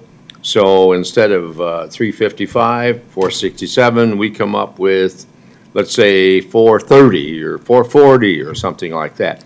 I mean, that's a terrible way to do business, but Commissioner Otten has a motion she'd like to make. I do. I am going to make a motion that we accept both the assessor's recommendation and the local board recommendation and leave it as it is for the 467,048. Got a motion, is there a second? Ooh. Motion fails for lack of a second. Can I get a motion to put the land at $207,700, the structure at $185,000, and the other buildings at $46,810? for a total of? $439,510. That's my motion, Madam Chair. Thank Second. you. Got a motion and a second. Alicia, will you call the roll? Commissioner Aaron's? Yes. Otten? Yes. Schmidt? Yes. Putnam? Yes, Landine? Yes, motion carries. will that work? It's gonna have to, isn't it? All right. I don't know. I come next up too anyway, so, Are you LSCG? yep, All right. Go ahead. okay. Well, Carla's gonna present hers Oh, sure, first. I'll step up. You bet. You can stay up here. So what was that value then? 437? 439 and change. Our next appeal is parcel number 240.64.07.001. It's owned by LSCG Holdings LLC. It's located in T. It is a bare piece of property that was just purchased by the appellant for $1,339,252. Our valuation is $1,096,268. This was appealed to the local board. Local board made no change because it's below market value for what it was currently purchased for. We show sales that are in that same development. We are pricing them at $4.50 a square foot. The range using the sales is anywhere between $4.50 and $5.81 per square foot. With that, I'll stand by for any questions. Carla, when was that sale? It was April 26, 2023 for $1,339,252. Thank you. And which parcel was that, Carla? Is it one of those that's on that Yes. picture right there? Yes. Okay. It's the subject. Oh, This, yeah, thank you. yes. Didn't catch that, sorry. I'm trying to speed it up. All right, sir, would you like to come up and present your testimony? You bet. Okay, on this piece of land here, when I bought that, from Har and Lemmy, they told me that it was currently being used as farm ground, and that until I decided to put a building on it, it would be continued to be used as farm ground. You know, it's in a commercial development, I understand that, but right now I've got 5.6 acres that Rich Stephen, and he's on the township board over in Split Rock Township, he's been farming it, that exact land for the last 7 to 10 years is what he recollects. And he's got it all planted alfalfa. I basically trade out him taking care of the land for the value of the alfalfa bales that he gets off of there. So, I mean, for all intents and purposes, it is still being used as agricultural land. And, but the taxes don't reflect that. And right now, I think the taxes, I'm not exactly sure what they are at. I think they're $21,000 a year for that land. And I don't even have anything on it yet. Carla, hold on, Garner. Carla, what were they paying, what was Har and Lemmy paying for this? Were they paying based upon their value, or were they paying based upon some kind of ag value thing? I mean, I Prior don't to the doubt that they sale? told him that. I'm trying to figure out, yeah. I mean, it's still zoned what is it zoned as? I believe this is a new plat, so. Oh, Every property owner is more than welcome to come up to our office and apply an ag application. You know, if you want to be classified as agricultural, I would suggest you come fill out the application up in our office and you know, we'll process that. It's classified as NADC right now. Commercial. commercial. Yep. So, just I want to get down to the bottom of this. So, was Har and Lemmy doing this ag thing that he says they told him or not? It may have been when it was one large piece, but once they started platting it out individually, then each property owner would Right. have to qualify based on statutory requirements. Would have tripped the trigger then. Yes. So, you got to go in, you got to reapply. Okay. Yeah, the developers sold this to you right after filing that plat, so they've never paid taxes on this legal description or this property. Okay. All right. So but like I said, I mean, I'm not sure what the result is, but I mean, the guy's still, all I'm doing is getting hay bales off of it right now, so, I mean, to pay $21,000 a year in taxes, that's kind of a kick in the shorts. Well, but can I speak? What would the estimated value be if it was farm ground then? No more than, say, $3,600 an acre. But you have to qualify based on the legal requirements Okay, of the application. And that's what we're not doing here. Yeah. This is commercial. It doesn't matter Yeah. whether it's improved or unimproved. Well, we do have some commercial properties in the city of Sioux Falls that do qualify for this program, even though they're listed as commercial properties for sale as such, curb and gutter and streets running through them. If you qualify based on the statutory requirements, you might be able to get that, but you have to apply and you have to prove it. Okay. Okay, but what would the outcome be if he applied and he got it? Approximately at $3,600 an acre. So this is, what, 10 acres? No, Oh, 5.6. Okay, sorry, 5 acres, so, I mean, $15,000. But that would be for the next assessment year, the Assessment 26 year. I think it's a good example of showing what market value of $1.3 million can be versus an assessed value as a property classified as agriculture. It's not valued at market value. It's a productivity value based on the soil rating of that property. So after we get the application, we would look through all of that and then, make the appropriate change if it qualifies. A property with this size, it might be a little hard to make the income requirement. Unless you own another 80 acres within 20 air miles of this property, we can consider it a management unit for your total operation, and we can talk about that another time. The point I'm getting at is, this guy should have never had to pay 21 grand in taxes in the first place, because we got all these programs but for reparceling and replatting all of it. So this whole equalization stuff about your neighbors having to pay the taxes, if you filled out the paperwork in the first place, you would have equalized across the board anyway, and you would have never had to pay this large amount of money. It's a lot of money. But that's not my issue. I'm questioning whether or not the land is that's the fair market value, given all this. You're gonna go in and apply for this program, you'll probably apply, and then you'll never pay this dollar amount again. I mean, makes your head spin. It doesn't Well- sound like he's making any income off the property. It's a trade. Well, which in a sense is income, because I don't have to pay somebody else to go do it, so. Yeah, Well, on the application, They maintain your land for nothing, Yeah, what so, it is right now. right, so Yeah. what it is, if he gets 25, 30 alfalfa bales off of that land, No, I understand the Well, then concept there. instead of me and him trading checks back and forth, we just, And I understand the concept. I've done it before where put alfalfa on, the guy took care of the whole place, and I didn't have to mess with it. Garner, you just need to do your contract in conformance with the rules are, so that you get the tax break. Just Okay. make your contract with the guy, put a little piece of paper together, make a contract with him that's in conformance with these rules, and it's all figured out. I hope it's that easy, because, yeah. As long as you meet the rules. That'll be for next year now, because we don't have that application, and today we're deciding the classification and the valuation of the property, which will be for the taxes that you owe next year. So, I mean, in order for your taxes this year to change, we would have had to do that application last year. You're past the deadline for that application now again.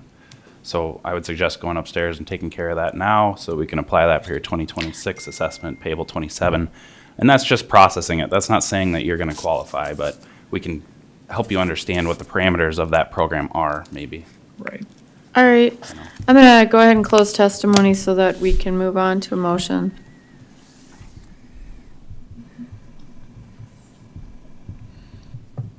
I guess I motion I'm still trying to figure out whether a person has to pay a little more because you're too late smart, or if you can get anything, so, maybe a guy put it down at that 15,000 for taxes, if that's if he would be applicable. He purchased the property for $1.3 million 2 years ago. He obviously thought it was a good buy and a good deal, and that's what the market bore. Yeah, Madam Chair, I'll make a motion to, we have to figure, hold on. I'll make a motion that we adopt the assessor's recommendation. Second, Otten. Here's my comment.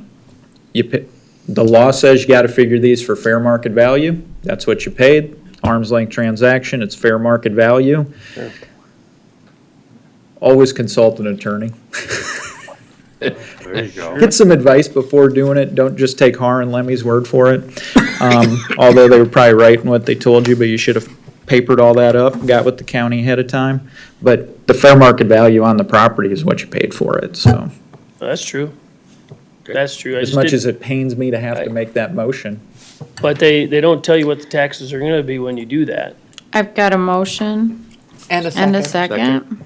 Let's vote.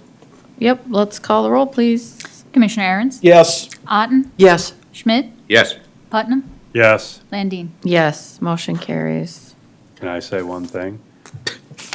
Good luck with getting it lowered next year. Well, I hope so. Then you'll be all right. Yeah, because Are we trying to behind save it? up enough money to Yep, even we're do way anything with behind. it at that rate, it gets pretty tough. Yeah, based on the comments so far, it doesn't We're gonna sound very move on likely. to the next item on our agenda, number 12, scheduled for 10:50 this morning.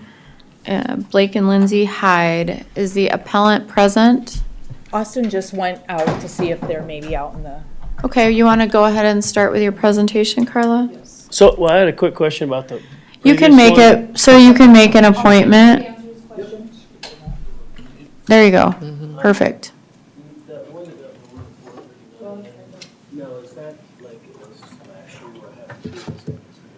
Our next appeal is parcel number 281.60.02.008. It's owned by Blake and Lindsay Hyde, located at 6205 Kellington Circle in Sioux Falls. It's a single-family home built in 2020, has approximately 4,081 square feet, lower level finish of 2,962 square feet. The assessment went out at $1,675,093. This was an appeal from last year where the appealed value was pulled and we put back to the original assessed value.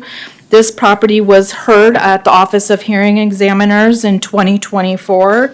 An appraisal was written. One of the recommendations from the OHE judge was she felt the petitioner should arrange for the county to remeasure the interior of the subject property and make proper appraisal for the 25 mass appraisal year, in which the appellant has not done. So just a little history on this property. We have many times in the last 3 years asked to do an interior inspection to make sure our information is accurate.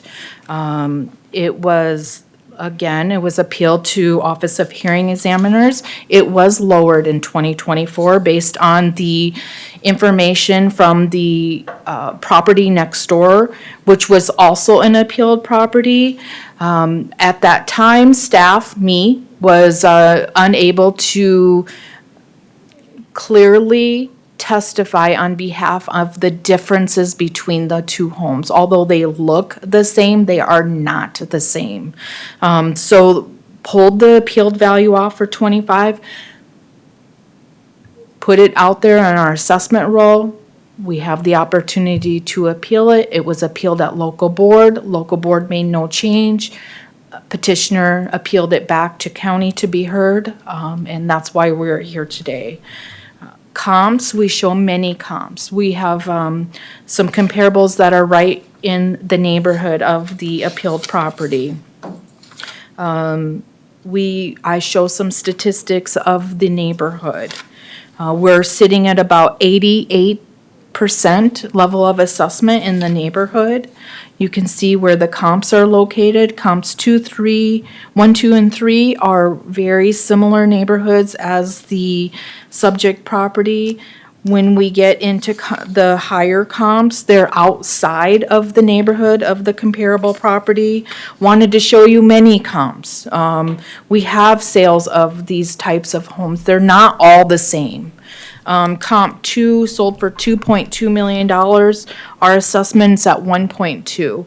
One of the biggest reasons why our assessment's lower, there was a completely remodeled on the interior, which we have not been able to gain access to that. So that's still, it's still a check in our system to try to get in, do an assessment on it based on the complete remodel. As is comparable number 9 was also a complete remodel that we haven't been able to get into. But trying to find comps that are in the same neighborhood. They're not like the subject property. They're different. Some are different styles. They're older, they're smaller. But we're just trying to show that we do have a market for these higher-end properties. With that, I'll stand by for any questions. Anybody have any questions for Carla? Carla, did these people say they were gonna be here making There was no RSVP? RSVP on any of the properties. They're the next 4 appeals. All right, I just want to ask a couple questions then, Yes. since they're not here and because this resulted in appeal last time. He says in his thing, they approved the Office of Hearing Examiner ruled in their favor. Why? Yep, I have, the decision in front of Just me. real qu- They yeah. used the house next door as a comparable, meaning the judge did. It wasn't part of my testimony, it wasn't part of their testimony, but the judge heard the appeal just prior to this appeal, so they adjusted the grade to the adjoining, to the neighboring property. So went from a 2.84 multiplier down to a 2.7 multiplier, and that was the decision, that's what the judge's decision was based off of, the neighboring property. So then what, did you still go with that multiplier, or did you, No. okay, so you changed it back? We changed it back to the correct multiplier. Okay.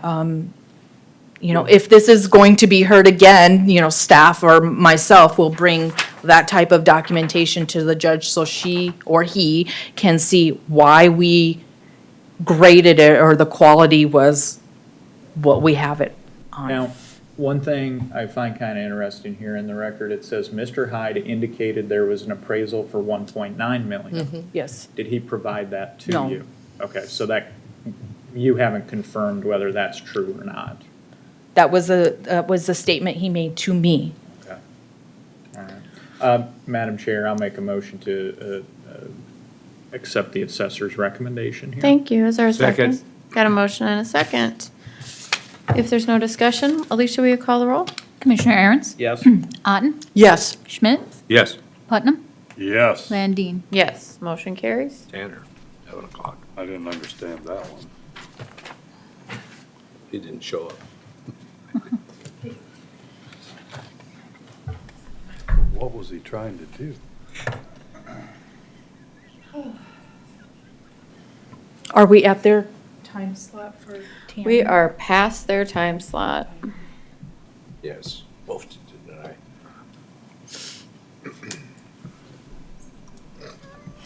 Other than the landowner, I don't think anybody knows this property any better than Ethan does in our office, because this was also an appealed property in 2024.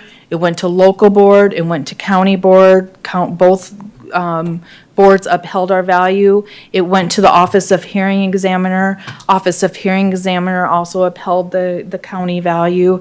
It is currently in circuit court. Oh, did she give you their PT 17?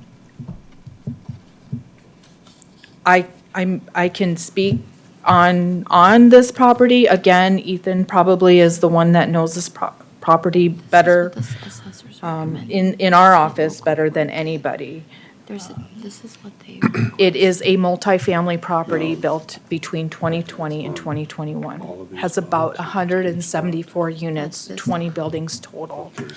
The total valuation is $25,572,581. Sales are hard to come by. Most of our sales occurred 2 years ago. Not a whole lot of current sales for multi-properties, but we still consider the sales comparison approach, so that's what we did. Click on it, you know. We pulled from Minnehaha County as well. They're not in our modeling for our cost valuation service, but we do feel that they show a market range for this particular property. That's what I would pull up. I think. We break it down by square foot and also unit cost. Well, it depends if they've replatted. We show where the subject property is located and where comparable properties are But located. those are good questions for Carla, too. Again, the assessor's recommendation is to leave the value at $25,500, Okay, there we go. $25,572,581. Thank you. Well, these people are making all their appeals and they still don't have a decision from the circuit court. Why aren't they here today to talk about this? Did they make an RSVP or not? No, they haven't. They have not RSVP. Okay, all right. I have a, I was just. I have a perplexed motion by that. All right, to Commissioner uphold the Schmidt, go ahead. assessor's valuation. All right, is there a second? Second, Otten. Got a motion and a second. Alicia, will you call the roll? Commissioner Aaron's, Yes. Otten, Yes. Schmidt, Yes. Putnam, Yes. Landine. Yes, motion whatever that carries. was. Then we'll move on to item 11 on our agenda, which was, or excuse me, item 14, which was scheduled for 11:10 today. 5711 LLC. Right, our next appeal is parcel number 280.50.08.2040. It's located on East 57th Street in Sioux Falls. It is a bare piece of land. It's approximately 13.05 acres. The assessment went out at $323,770. This was heard at local board. Local board made no change to the value. This actually started out at about 58 acre parcel and has been developed, and this is the remainder portion. The appellant is stating that this part of the tract is, there's only 1 acre that's usable, and the rest will be donated to the city to convey for drainage. So you can see in our picture of the land, there is a large portion that is drainage. When we look at values as a total, we do a breakdown and we do a tiered system when it's not yet been developed. And currently, our tiered system is the first 2 acres at 85,000. Tier 2, up to 10 is 20,000, and the remainder is about $3,400 an acre. So that's how we get the total valuation of $323,770. If you look at our comparables, this is the comparable for the 1 acre that could possibly be sold and developed. And these are right in that same neighborhood, anywhere between, for less than an acre, 650,000, all the way up to 1.4 acres, 645,000. So these shows that 1 acre is worth anywhere between $600,000 and $650,000. Again, our total assessment is $323,000. No RSVP or anything from these No. people? I'll move to adopt assessor's recommendation. Is there a second? Second. Go to Betty. I've got a motion by Commissioner Aaron's, a second by Commissioner Otten. Alicia, will you call the roll? Commissioner Aaron's, Yes. Otten, Yes. Schmidt, Yes. Putnam, Yes. Landine. Yes, motion carries. Yes, yes, yes. Okay. Next item is item 15 on our agenda, Slate at Harvest Creek LLC. That's scheduled for 11:20. Is this the same appellant? Yes. Okay. Go ahead.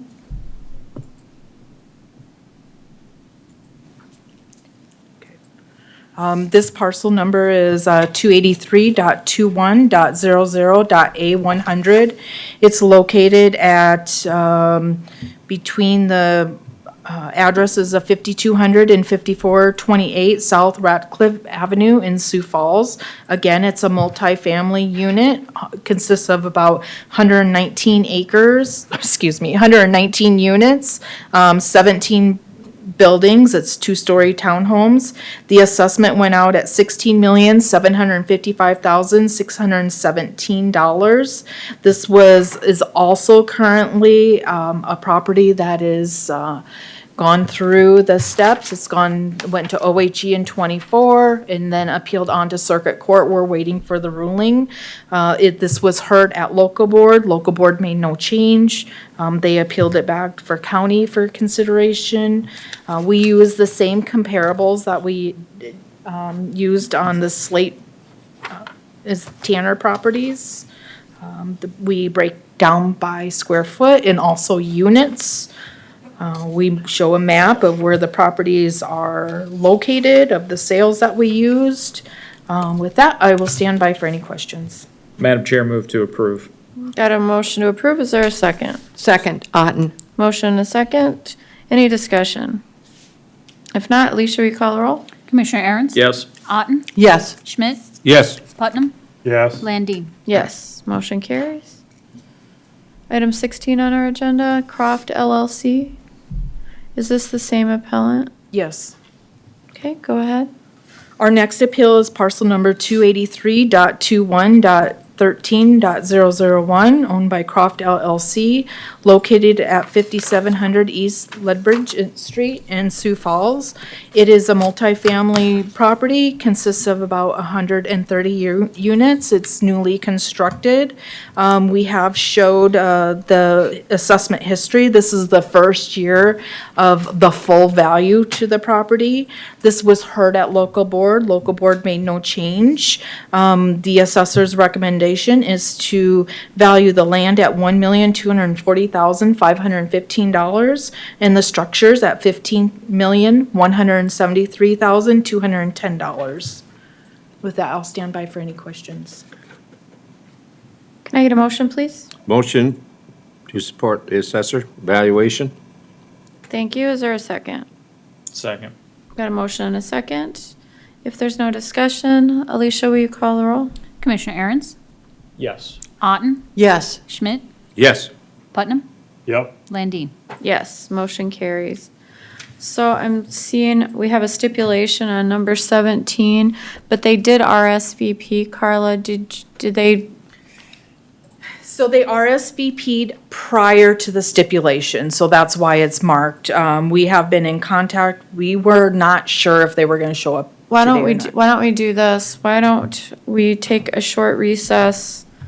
And if somebody wants to try and call them to see if they're gonna come, everybody probably needs to stretch their legs a little anyway, so we'll just be in recess until 11:30. On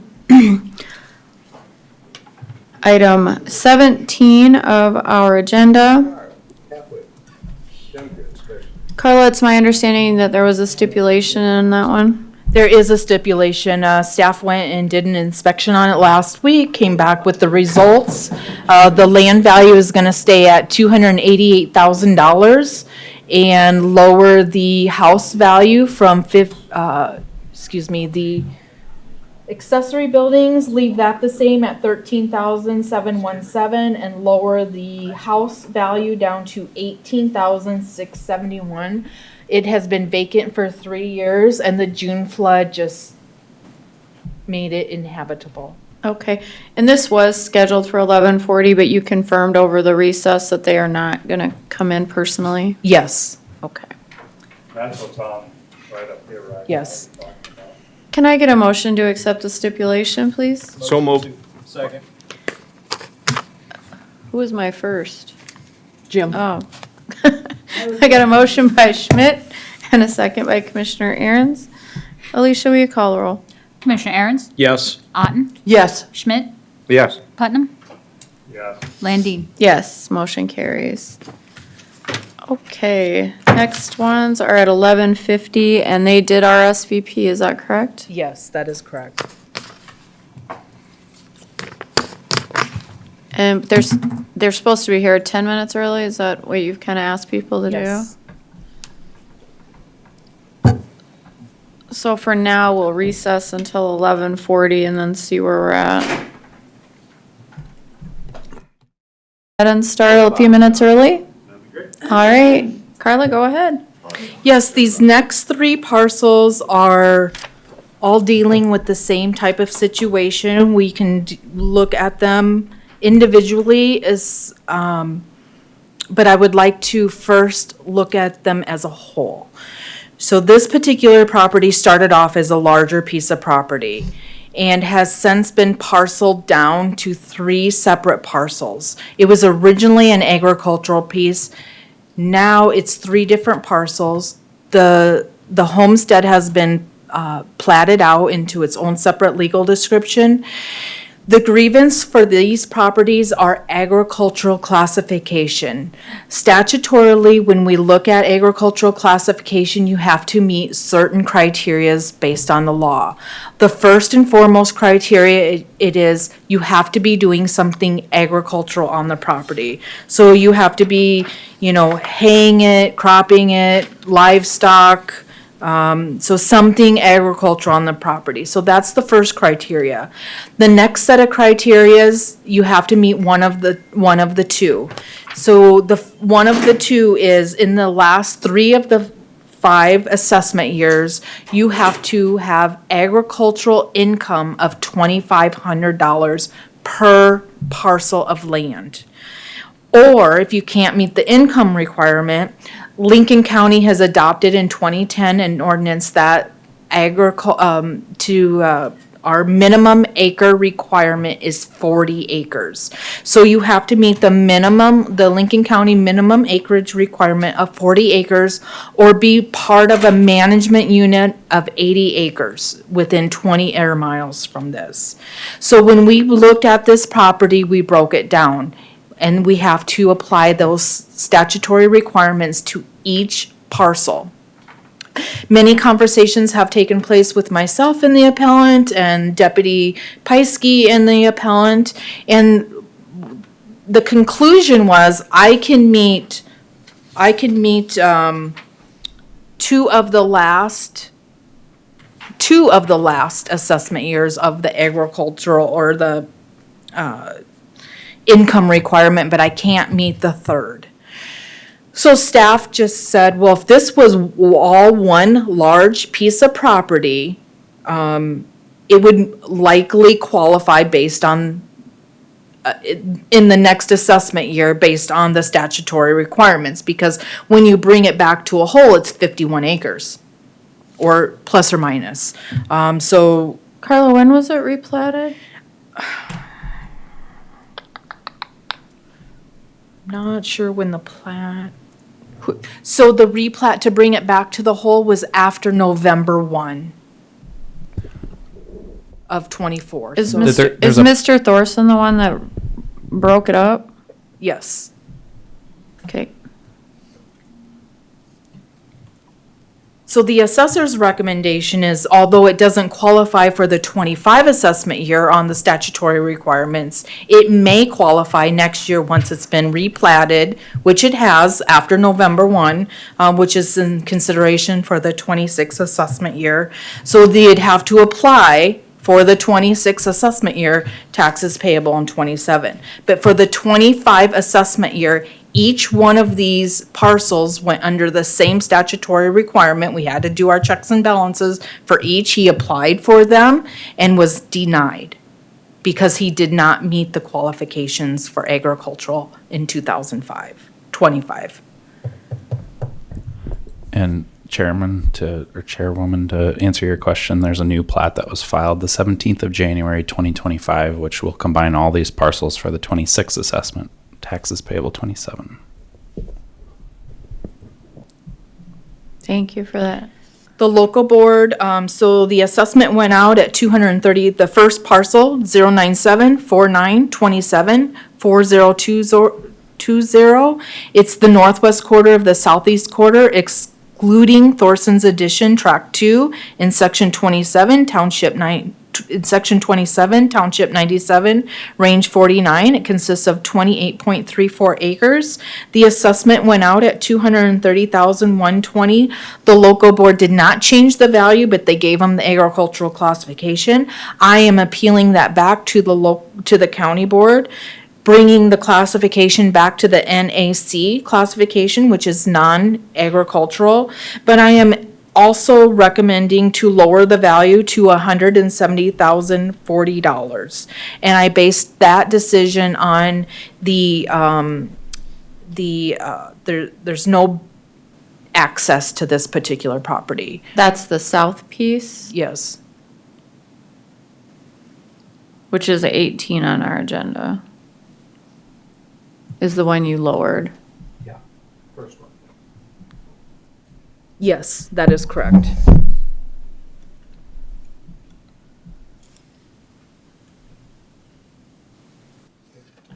And you lowered it to the 120/40? From 230,120 down to $170,040. That's different on ours.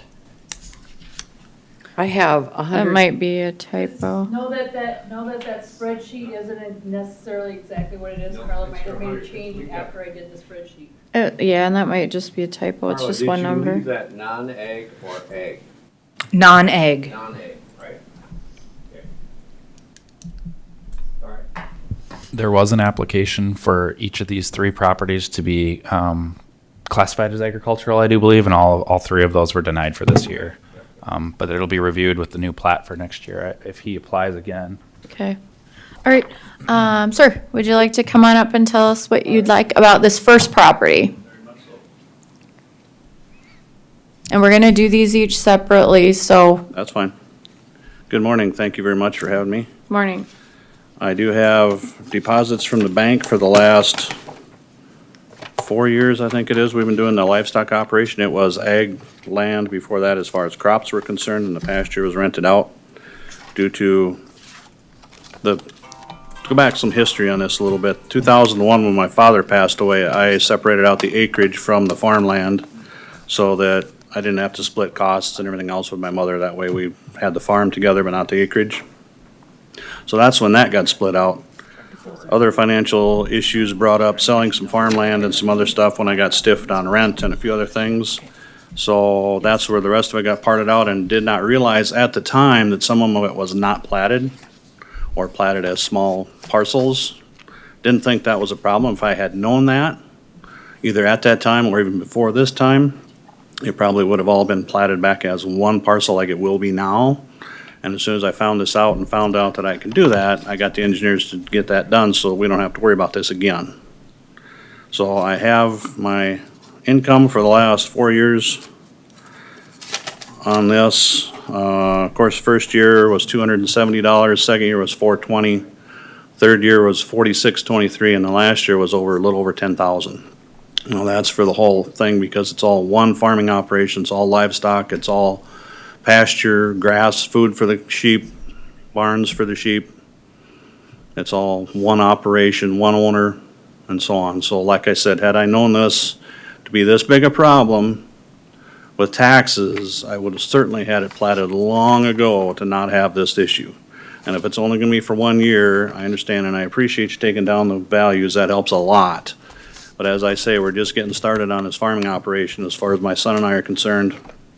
And, yeah, hopefully it doesn't short us out next year to not have any income.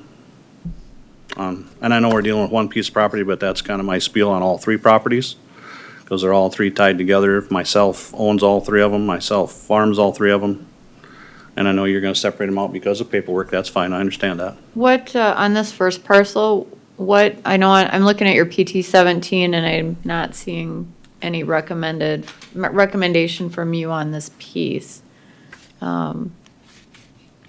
What would your recommendation be for that south piece for a value, if you have one? That south piece for value? Yeah. Oh, it's pasture land, I mean, is it worth 5,000 an acre, 6,000 an acre? I don't know. It's not worth $12,000 an acre as far as farmland. It's hilly, it's wet, you can't get to it. I'm sure there's building eligibilities on these properties, but there's no way to put a house back there to get to it. You'd have to cross a floodland. It's all floodplain down at the bottom. It's creek, So what's it valued? I don't know. I'm not an assessor, I'm not a realtor, I'm not. Well, on this particular piece, are you agreeable to what she lowered it to, the 170/40? That would help a lot, yes. So That you would help. agree to that portion of it being valued at that? It'd be really nice if you could put it back to ag land, since it is ag land, like I say, I could see where, if I had a machine shop or a welding shop or a business or something attached to this at the same time and had the sheep running around there taking down the grass, saying, hey, I'm a farming operation, I'd say, no, I'm really not a farming operation, but with the sheep, and that's their food, that's their life, that's part of my livelihood, my son's livelihood for these, So you run the sheep on it? yeah, in the summertime. No, So Carla, can you explain to me again why this doesn't qualify for ag? The reason why it doesn't qualify for ag is because the appellant was unable to give us the income. We were saying, yes, it's agricultural productive. It's not 40, the parcel does not consist of 40 acres. It's only 28 and some odd acres, but he's also not part of the management unit. So now he has to meet the income guideline, which is $2,500 in the last 3 of the 5 assessment years. As a management unit, he makes the $2,500, but not for this particular parcel. And that's Gotcha. why he's bringing it back together as one. And the management section of this application or law refers to the acres. Yes. It's kind of odd, but there is no income management Yeah. side of the application. No, So I get it. we can only look at the 3 parcels together as a total size for management and use, which he's meeting the use as, running sheep out there. But it's 52 acres, not the 80 that's required by law for the management part of the agricultural classification. Okay.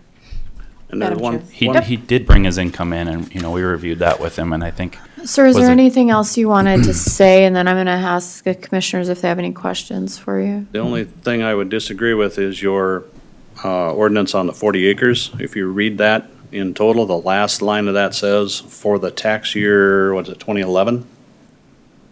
Probably. For the tax year 2011.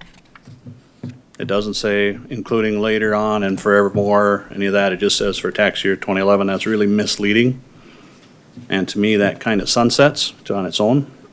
And I know you say, well, if you're going to have something sunset, you have to write in there that it will sunset. But if there's a date on it for that year only, it kind of makes sense to me that that would only be, and that's maybe picking at straws, I understand. I don't have that language in front of But me. I'm just looking at that as a possibility. We just, the resolution or ordinance, I'm not sure how it was brought to the board back in 2010. How I interpret that, it was for the 2011 assessment year and going forward. There's no sunset. It is from then on. So does it The say, sunset would say would have to have an end. does it say beginning or does I- it say? It says for the tax year 2011. Yeah. You can pull it up. You should have a copy of it someplace here. Yeah, I do have I a- don't have the actual resolution. We I just do. have a snip of it. All right, let's see it. I don't know how to make this work. If the doc cam can see my computer? Or I think you can plug it into the. Or, well, it looks like. Yep.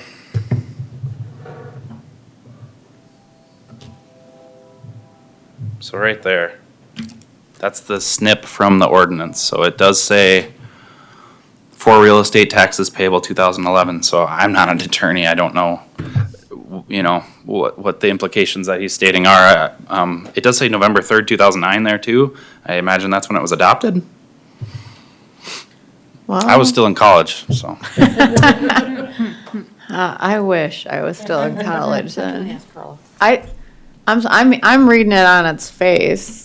For real taxes payable in 2011, and it doesn't say and thereafter, and continuing until, it doesn't say it. Carla, could I ask what this parcel would be assessed as ag?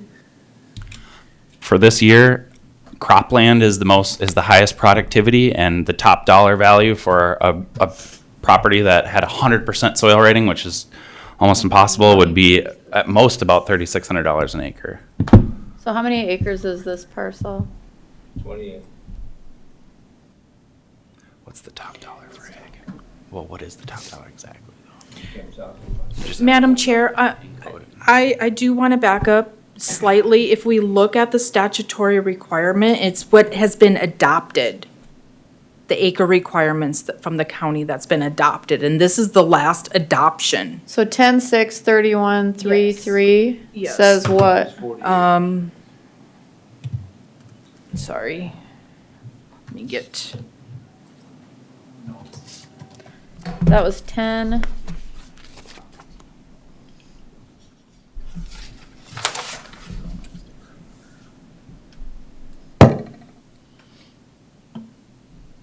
You said 1031? subject to the Board of County Commissioners increasing the minimum acre requirement, the land consists of, so Lincoln County adopted the 40 acre requirement back in 29 to go into effect for 2011. Because you don't, Okay. It was a different statute that was in the ordinance. So that's the statute I want to look at. Ethan, what's the statute you had on that ordinance? In that resolution. 10-6-31.3 with a 3 in 6, parentheses. 31. I don't know how to say it.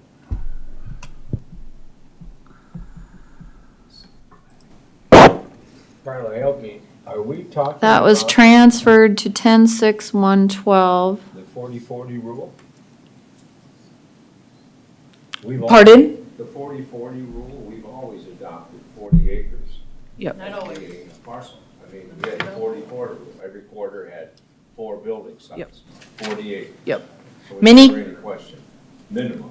Many counties, when prior to productivity going into place, many counties adopted a resolution to change the acre requirements. And I believe Lincoln and Minnehaha did the same ordinance back then. I wasn't here back then, but that's the history lesson that I was given.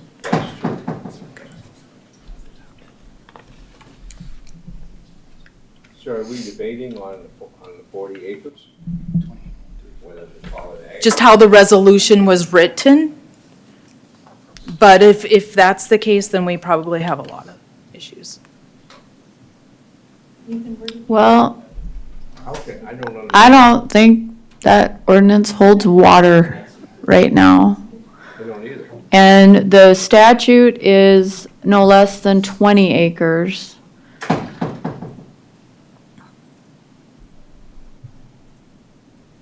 Our ordinance is no good as far as I'm concerned because of the way that it's written. I'm not saying what was intended or what wasn't intended, but that's, it says what it says.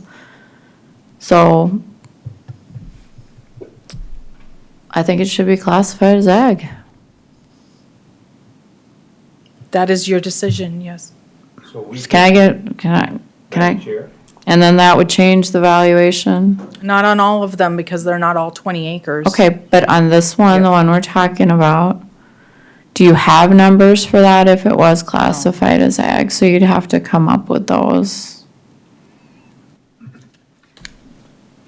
Well, we would need to know what the soil productivity of each part of that property is in order to really give you the. Can you, exact- I mean, It's I'm not not something that an can be done assessor.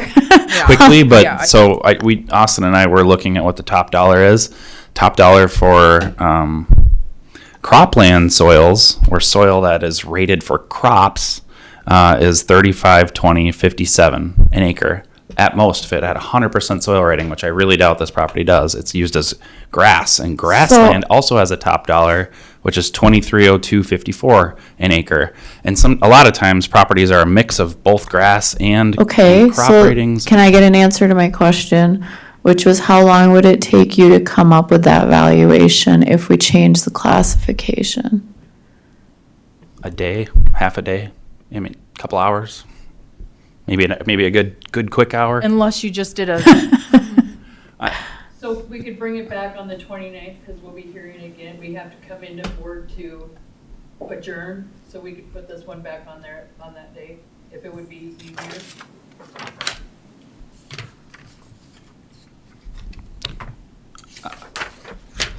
What was the top dollar? You said the first one? $3,520.57 an acre for crop. Sir, would you be acceptable to that? Is that the valuation or the tax? We're trying to figure, Value. Yeah, that's fine. I mean, like I say, it's That's not 100%, but it's a lot better than. first, Before. Madam Chair, can I go back a minute? Are we saying then that we don't need 40 acres to be classified as ag? So in other words, I could come in with 3 acres and I could, if this ordinance. it has to be at least 20. Yep. It has to be a minimum, I thought it was a minimum of 40. that's what you passed in 2010. Yeah. Poorly written. Very poorly. Well, I'm sorry, I wasn't there, but I mean, I was 40, Are 40. you as long sure? as- As long as I've been here, it's been 40 acres was the minimum you had to have Well, agriculture. yeah, 40 had to. acres and a mule. All right. We predicated everything on 40 acres. So But you know- if you wanted to build something, on your farm, you had 4 building sites.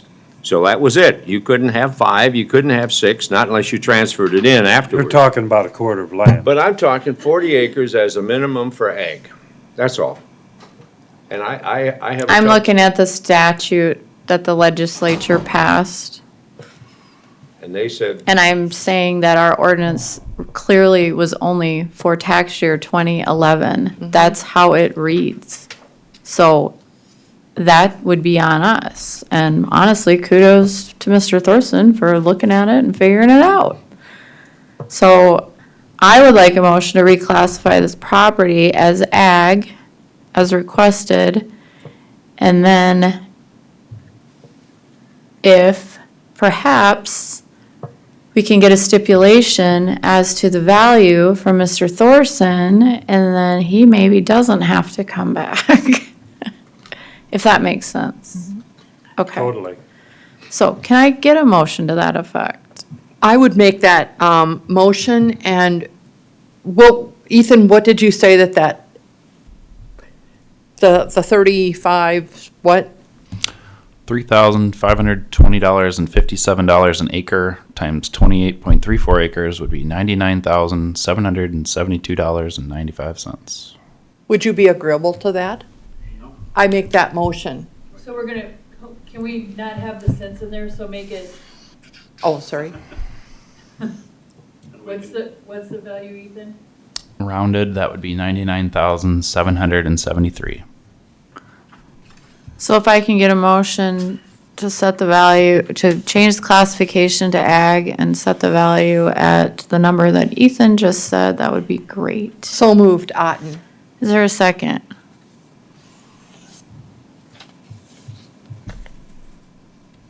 you want a second then? You don't want to change it to ag? Well, it is ag, but I think the value's wrong, because if you looked at the bulk of that, it was grassland and slough and whatever else. So if you're trying to value it that kind of money, unless he's satisfied with I would have to say it would be valued about in the middle somewhere because of the All right, so bulk of it being For grassland. purposes of moving this along, I'll second it. all right, I've got a motion With and a reservation. second. Which reservation? Alicia, will you call the roll? Commissioner Otten, Yes. Schmidt, Yes. Putnam, Yes. Landine. Yes. Motion carries. So it's switched to ag. Your land value, because I don't want you to have to come back, and you're kind of indicating that's way better than you thought it was going to be. Is that fair? Can you come up to the microphone for me on this parcel? I mean, that's an acceptable resolution on this parcel for you It's a today. whole lot better than it was, yes, ma'am. Okay. Thank you. Thank you. All right, now we'll talk about the next parcel. Next parcel is parcel number 097.49.27.1020. It's owned by William Thorson. It is the west half northeast quarter and the east half northwest quarter, excluding Thorson tracks, section 27, township 97, range 49. It consists of 13.53 acres. The assessed value went out at $156,050 as non-agricultural. The local board changed the classification but did not change the valuation. I'm bringing to the commission to change the classification to back to NAC with a different value of $81,120. Again, this parcel consists of less than 20 acres.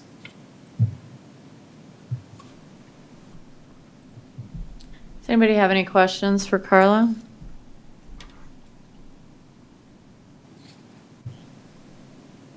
All right. If not, then would the appellant like to come up and say anything about this particular piece? Same thing on that one, it's ag land, it's used for sheep, it's basically the low end of the property, it's the creek bottom, so it's all floodplain, I've seen water 40 feet across that thing, several times, so as far as evaluation, if you're gonna put a house there, you're gonna put any kind of a building there, it's gonna be up on stilts, because it's gonna be wet at some point or another, very, very, very quickly, but, valuation 81, that's not bad, I mean, that's pretty good, and the ag, depending on what the taxes are on it, it's gonna be for a year because we're putting it all back into one property next year anyway, so. Figure out what the taxes are and let me know, and might be okay, I mean, trying to get my tax bill down as low as I can, I'm not trying to cheat on anybody, I'm not trying to get out of anything, I'm just wanting to be treated fair. Sir, are you agreeable to the change to the 81-120? 81 is great, if it could be ag, that'd be even better yet.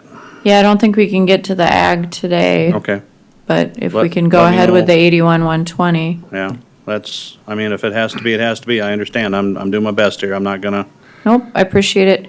Can we get a motion to that effect? So moved, Madam Chair, on 81-120 for the assessment. I'll second it. Got a motion and a second. If there's no discussion, Alicia, will you call the roll? Commissioner Aaron, Commissioner Otten, Yes. Schmidt, Yes. Putnam, Yes. Landine. Yes, motion carries. All right, the last piece, one with a house.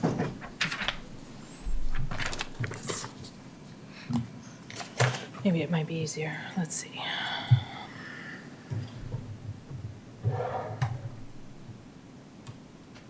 Our next parcel is parcel number 097.49.27.C100. It is owned by William Thorson. It's tract 1, Thorson's Addition, in the west half northeast quarter and east half northwest quarter. The property address is 47949 289th Street, single-family home, two-story farmhouse with 1,680 square feet. It does have a full basement with no finish. There are some accessory buildings on the property, crib, barn, machine shed, poultry house, etc. The assessment went out at $320,974. It sits on 9.82 acres. It was heard by the local board. Local board changed the classification to agricultural, but did not change the valuation. That's the presentation we put together, that it doesn't qualify for the agricultural classification. Therefore, the assessor's recommendation is to bring it back to the NAC on the land at 137,266, and the accessory buildings at 24,249, and NAC 1 for the house at 159,459 for a total value of $320,974. Anybody have questions for Carla? All right, sir, did you want to come back up?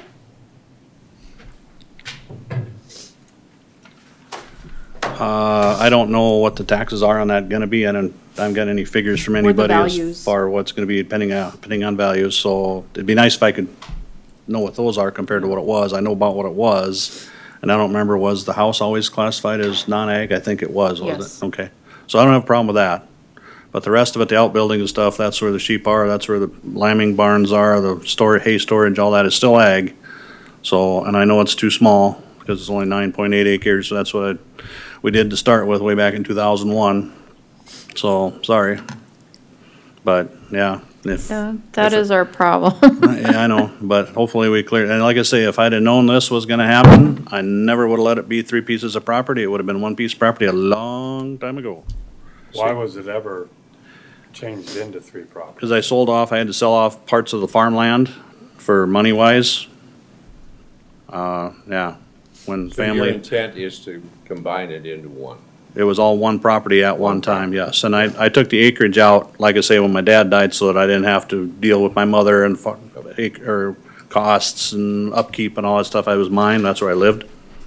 But you'll put it all back into one property? It's already back into one. It's the planning and zoning's got that all done, paid, the taxes are all paid this year, everything's done. It's just not out on the GIS and it's not in their hands yet, so. Is there any other reason that we should adjust the value? I understand what you're asking for the ag classification, but if we can't give that to you, is there any other reason that you think we should, not I- accept the assessor's recommendations on this I don't parcel? remember what it was valued before. The house is at 159, the land's 137, and then 25 on the buildings. Same value. Was it? Okay, so I guess if that's what it's been, that's what it's been. It's just the ag was a little easier to swallow. So- Understandable. So hopefully next year we can do this again and say, yeah, it is ag because it's all one piece.